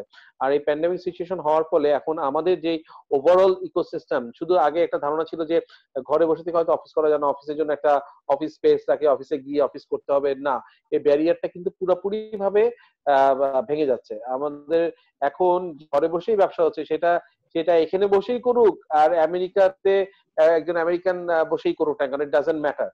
সো এখান থেকে বসে সারা ওয়ার্ল্ড ওপেন হয়ে যাচ্ছে মানুষের জন্য। সো চাকরির অপরচুনিটি গুলো অনেক বেড়ে যাচ্ছে সারা ওয়ার্ল্ডেই। বাট আমাদের কিছু পলিসি গ্যাপ রয়েছে। আমি বলবো যে যেহেতু একটা ফোরামে বলছি, কিছু কিছু পলিসি ইস্যু রয়েছে যেটা অ্যাটেনশন দেওয়া প্রয়োজন। আমার মনে হয় মাননীয় মন্ত্রী মহোদয় যেহেতু এখানে আছেন, আমি একটু বলেই দিই যে আমাদের ঘরে বসে থেকে ব্যবসা করার যে এনভায়রনমেন্ট ক্রিয়েট করা, ঘরে বসে থেকে ব্যবসার ট্রেড লাইসেন্স করা, ব্যাংকিং ফ্যাসিলিটি করা, আমি একটা ব্যাংক অ্যাকাউন্ট যাতে ঘরে বসে থেকে খুলতে পারি, আমি যাতে একটা ট্রেড লাইসেন্স ঘরে বসে থেকে নিতে পারি, বা আমি ক্রস বর্ডারের ইম্পোর্ট এক্সপোর্ট লাইসেন্সই চাই না কেন, যে কোনো এনভায়রনমেন্ট যদি আমি ঘরে বসে থেকে ব্যবসার ফ্যাসিলিটিটা পাই তাহলে অনেক সুবিধা হবে আমাদের উদ্যোক্তাদের জন্য। এটা একটা ব্যাপার। আরেকটা গুরুত্বপূর্ণ ব্যাপার হচ্ছে যে আমাদের ট্রেড লাইসেন্স করতে গেলে আমাদের যে বলছি যে 70,000 80,000 ফেসবুক ব্যবসায়ী আছে, বা আমাদেরই 1200 আমাদেরই মেম্বার আছে, বাইরেও আরো হাজার হাজার ব্যবসা এখন অনলাইনে আসছে। এই ব্যবসাগুলোকে আসলে ট্রেড লাইসেন্স আওতায় একটা লিগ্যাল ইনফ্রাস্ট্রাকচারের মধ্যে আনাটা একটা ডিফিকাল্ট হয়ে যাচ্ছে, কারণ তাদের তো আসলে ফিজিক্যাল কোনো ইনফ্রাস্ট্রাকচারই নেই, তাদের হয়তো বাড়িটাই তাদের অফিস, যাদের ঘরে বসে তাদের অফিস। তো সেই জায়গাগুলোকে কিভাবে আমরা ট্রেড লাইসেন্স করে একটা ব্যাংকিং সিস্টেমের আওতায় আনবো, বা ই ক্যাবের মেম্বার করবো। ই ক্যাবের মেম্বার হওয়ার জন্য তো প্রি রিকুইজিট রয়েছে, ব্যাংকের অ্যাকাউন্ট খোলার জন্য কিছু প্রি রিকুইজিট রয়েছে। তো এই ধ্যান ধারণা থেকে কিন্তু আসলে এখন একটু বের হয়ে আসতে হবে গভর্নমেন্টকেও এবং সরকারকেও, কিন্তু এই ফ্যাসিলিটি গুলো নিয়ে চিন্তা করতে হবে কিভাবে তাকে বা একটা উদ্যোক্তাকে আমরা এই ফ্যাসিলিটি গুলো দিতে পারি। আমি মাননীয় মন্ত্রী মহোদয়কে বলবো এই ব্যাপারটাতে যদি আমাদের কিছু সহযোগিতা করেন, তাহলে হাজার হাজার লক্ষ লক্ষ যে ব্যবসায়ী কথা বলছি তাদেরকে একটা ফর্মাল ইনফ্রাস্ট্রাকচারের মধ্যে কিন্তু আমরা আসলে নিয়ে আসতে পারি, এবং এটাই সময় এই বিষয়টা নিয়ে চিন্তা করা গুরুত্বপূর্ণ হবে। ধন্যবাদ। ধন্যবাদ তমাল। আমার মনে হয় যে এখানে অবশ্যই আমার অ্যাড করার কিছু আছে। আমি অন্তত এটুকু বিশ্বাস করি যে এখন বাণিজ্য মন্ত্রণালয় মানে পরিবর্তনটা কিন্তু লক্ষ্য করেন। বস্তুত পক্ষে ই কমার্স এটি বাণিজ্য মন্ত্রণালয়ের বিষয়বস্তু হওয়ার কথা ছিল, কিন্তু আমাদের নীতিমালা তৈরি করার সময় কিন্তু আমরা আইসিটি ডিভিশন থেকে নীতিমালাটা করতে হয়েছিল, কারণ বাণিজ্য মন্ত্রণালয় ই কমার্সকে হয়তো তখন আর সেইভাবে গুরুত্ব দিয়ে দেখেনি। কিন্তু এখন সময় হয়েছে, এখন বাণিজ্য মন্ত্রণালয় নিঃসন্দেহে ই কমার্সকে সবচেয়ে গুরুত্বপূর্ণ একটি বিষয় হিসেবে বিবেচনা করে। আমি মাননীয় মন্ত্রীর সাথেও কথা বলেছি, তিনি অত্যন্ত গুরুত্ব সহকারে দেখেন। আমি আশা করি যে বাণিজ্য মন্ত্রণালয় গুরুত্ব দিয়ে দেখবে, এবং আমরা বিশেষ করে মেয়রদেরকে এবং পৌরসভার চেয়ারম্যানদেরকে, এমনকি ইউনিয়ন কাউন্সিলের যারা চেয়ারম্যান আছেন তাদেরকে আমরা যে স্থানীয় সরকার মন্ত্রণালয়ের মাধ্যমে নিঃসন্দেহে এটিকে অনুরোধ করব যে আসলে আগের দিনের প্যাটার্নের বিজনেসে যদি না থাকে তাহলে ব্যবসার লাইসেন্সিং এবং অবকাঠামো সেটার ক্ষেত্রেও পরিবর্তনটা ডিজিটাল পদ্ধতিতে করার ব্যবস্থা করতেই হবে। এখন অফিস মানে কি? আমি অফিস করছি, আমার সম্পদ এখন কি? আমার ল্যাপটপটা টেলিফোনটা ছাড়া তো আর কোনো সম্পদ নাই, আর কোনো সম্পদের দরকারও নাই। তার মানে হচ্ছে আমাদেরকে এই জায়গায় যেসব প্রচলিত নিয়ম কানুন আছে এগুলোর পরিবর্তন করতে হবে। আমি আপনাদেরকে আশ্বস্ত করছি সরকার এই বিষয়ে অত্যন্ত সচেতন, এবং নিঃসন্দেহে আমরা এই ইকেবের সাথে কথাবার্তা বলে তাদের সুপারিশ পরামর্শ এগুলোকে গ্রহণ করে আমরা এই ক্ষেত্রে যে প্রয়োজন পরিবর্তনগুলো করা দরকার সেই পরিবর্তনগুলো অবশ্যই করব। রপ্তানি ক্ষেত্রে আমি একটি আপনাদের দৃষ্টি আকর্ষণ করতে চাই।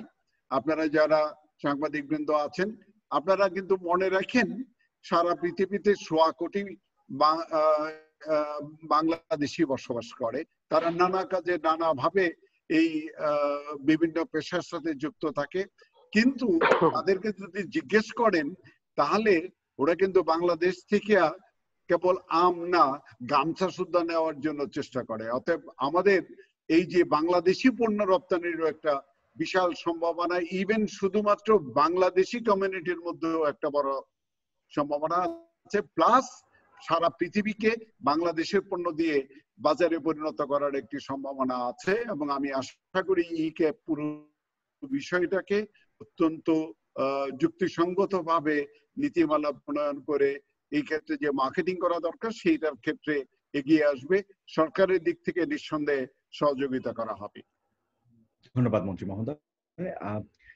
আমরা অনুষ্ঠানে প্রায় শেষ প্রান্তে এসে পৌঁছেছি এবং আমার কাছে যে প্রশ্নগুলো এসছে অনেকগুলো খুবই সমান্তরাল বা একই রকম প্রশ্ন বলে হয়তো আমি আবারও রিপিট করছি না। আমরা শেষ দুটো প্রশ্নের দিকে এই মুহূর্তে এগিয়ে যাচ্ছি। আমাদের কাছে একটি প্রশ্ন এসছে আমাদের সম্মানিত জনাব রাহেল আহমেদের জন্য। সরাসরি ওনার কাছে জানতে চাওয়া হয়েছে আমাদের সময় থেকে, how much loan will disburse this year to the e-CAB members? What is the plan? এইটা তো আসলে স্পেসিফিক অ্যামাউন্ট বলে আমার বলার হবে না, মানে ঠিক হবে না। আমরা জানি যে ই-ক্যাবের 1200 মেম্বার আছেন, 1200 member are eligible to request to us and put forward their request. So সেই রিকোয়েস্টের যে যাচাই বাছাই যেটা আমরা আমাদের এই সমঝোতা স্মারকে যেভাবে আমরা এগ্রি করেছি সেই অনুযায়ী করে আমাদের সর্বাত্মক প্রচেষ্টা থাকবে যত বেশি সংখ্যক মানুষকে আমরা সহায়তা করতে পারি। এইটুকুন আমার মনে হয় আমাদের তরফ থেকে বলাটাই ঠিক হবে। ধন্যবাদ। আমি আমার শেষ প্রশ্নটি জিজ্ঞেস করব মাননীয় মন্ত্রী মহোদয়কে। ওনার কাছে জানতে চাওয়া হয়েছে, মাজহারুল আনোয়ার খান বলেছেন, supplementary duty has been increased to 15% on mobile SIM related service, which might raise cost for both internet and for other calls. But COVID-19 certainly pulled down the affordability of people. So how marginal people could afford e-commerce and other internet-based services? ধন্যবাদ। আমি এর আগেও বলেছি, এটি যখন সংসদে উপস্থাপিত হয়েছে তারপরও মন্তব্য করেছি।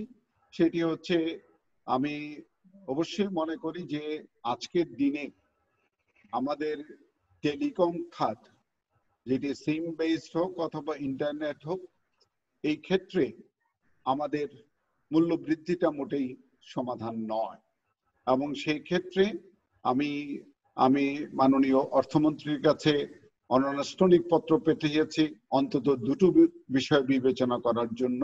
প্রথমত হচ্ছে, যেটি শুল্ক বাড়ানো হয়েছে সেটি যেন প্রত্যাহার করা হয়।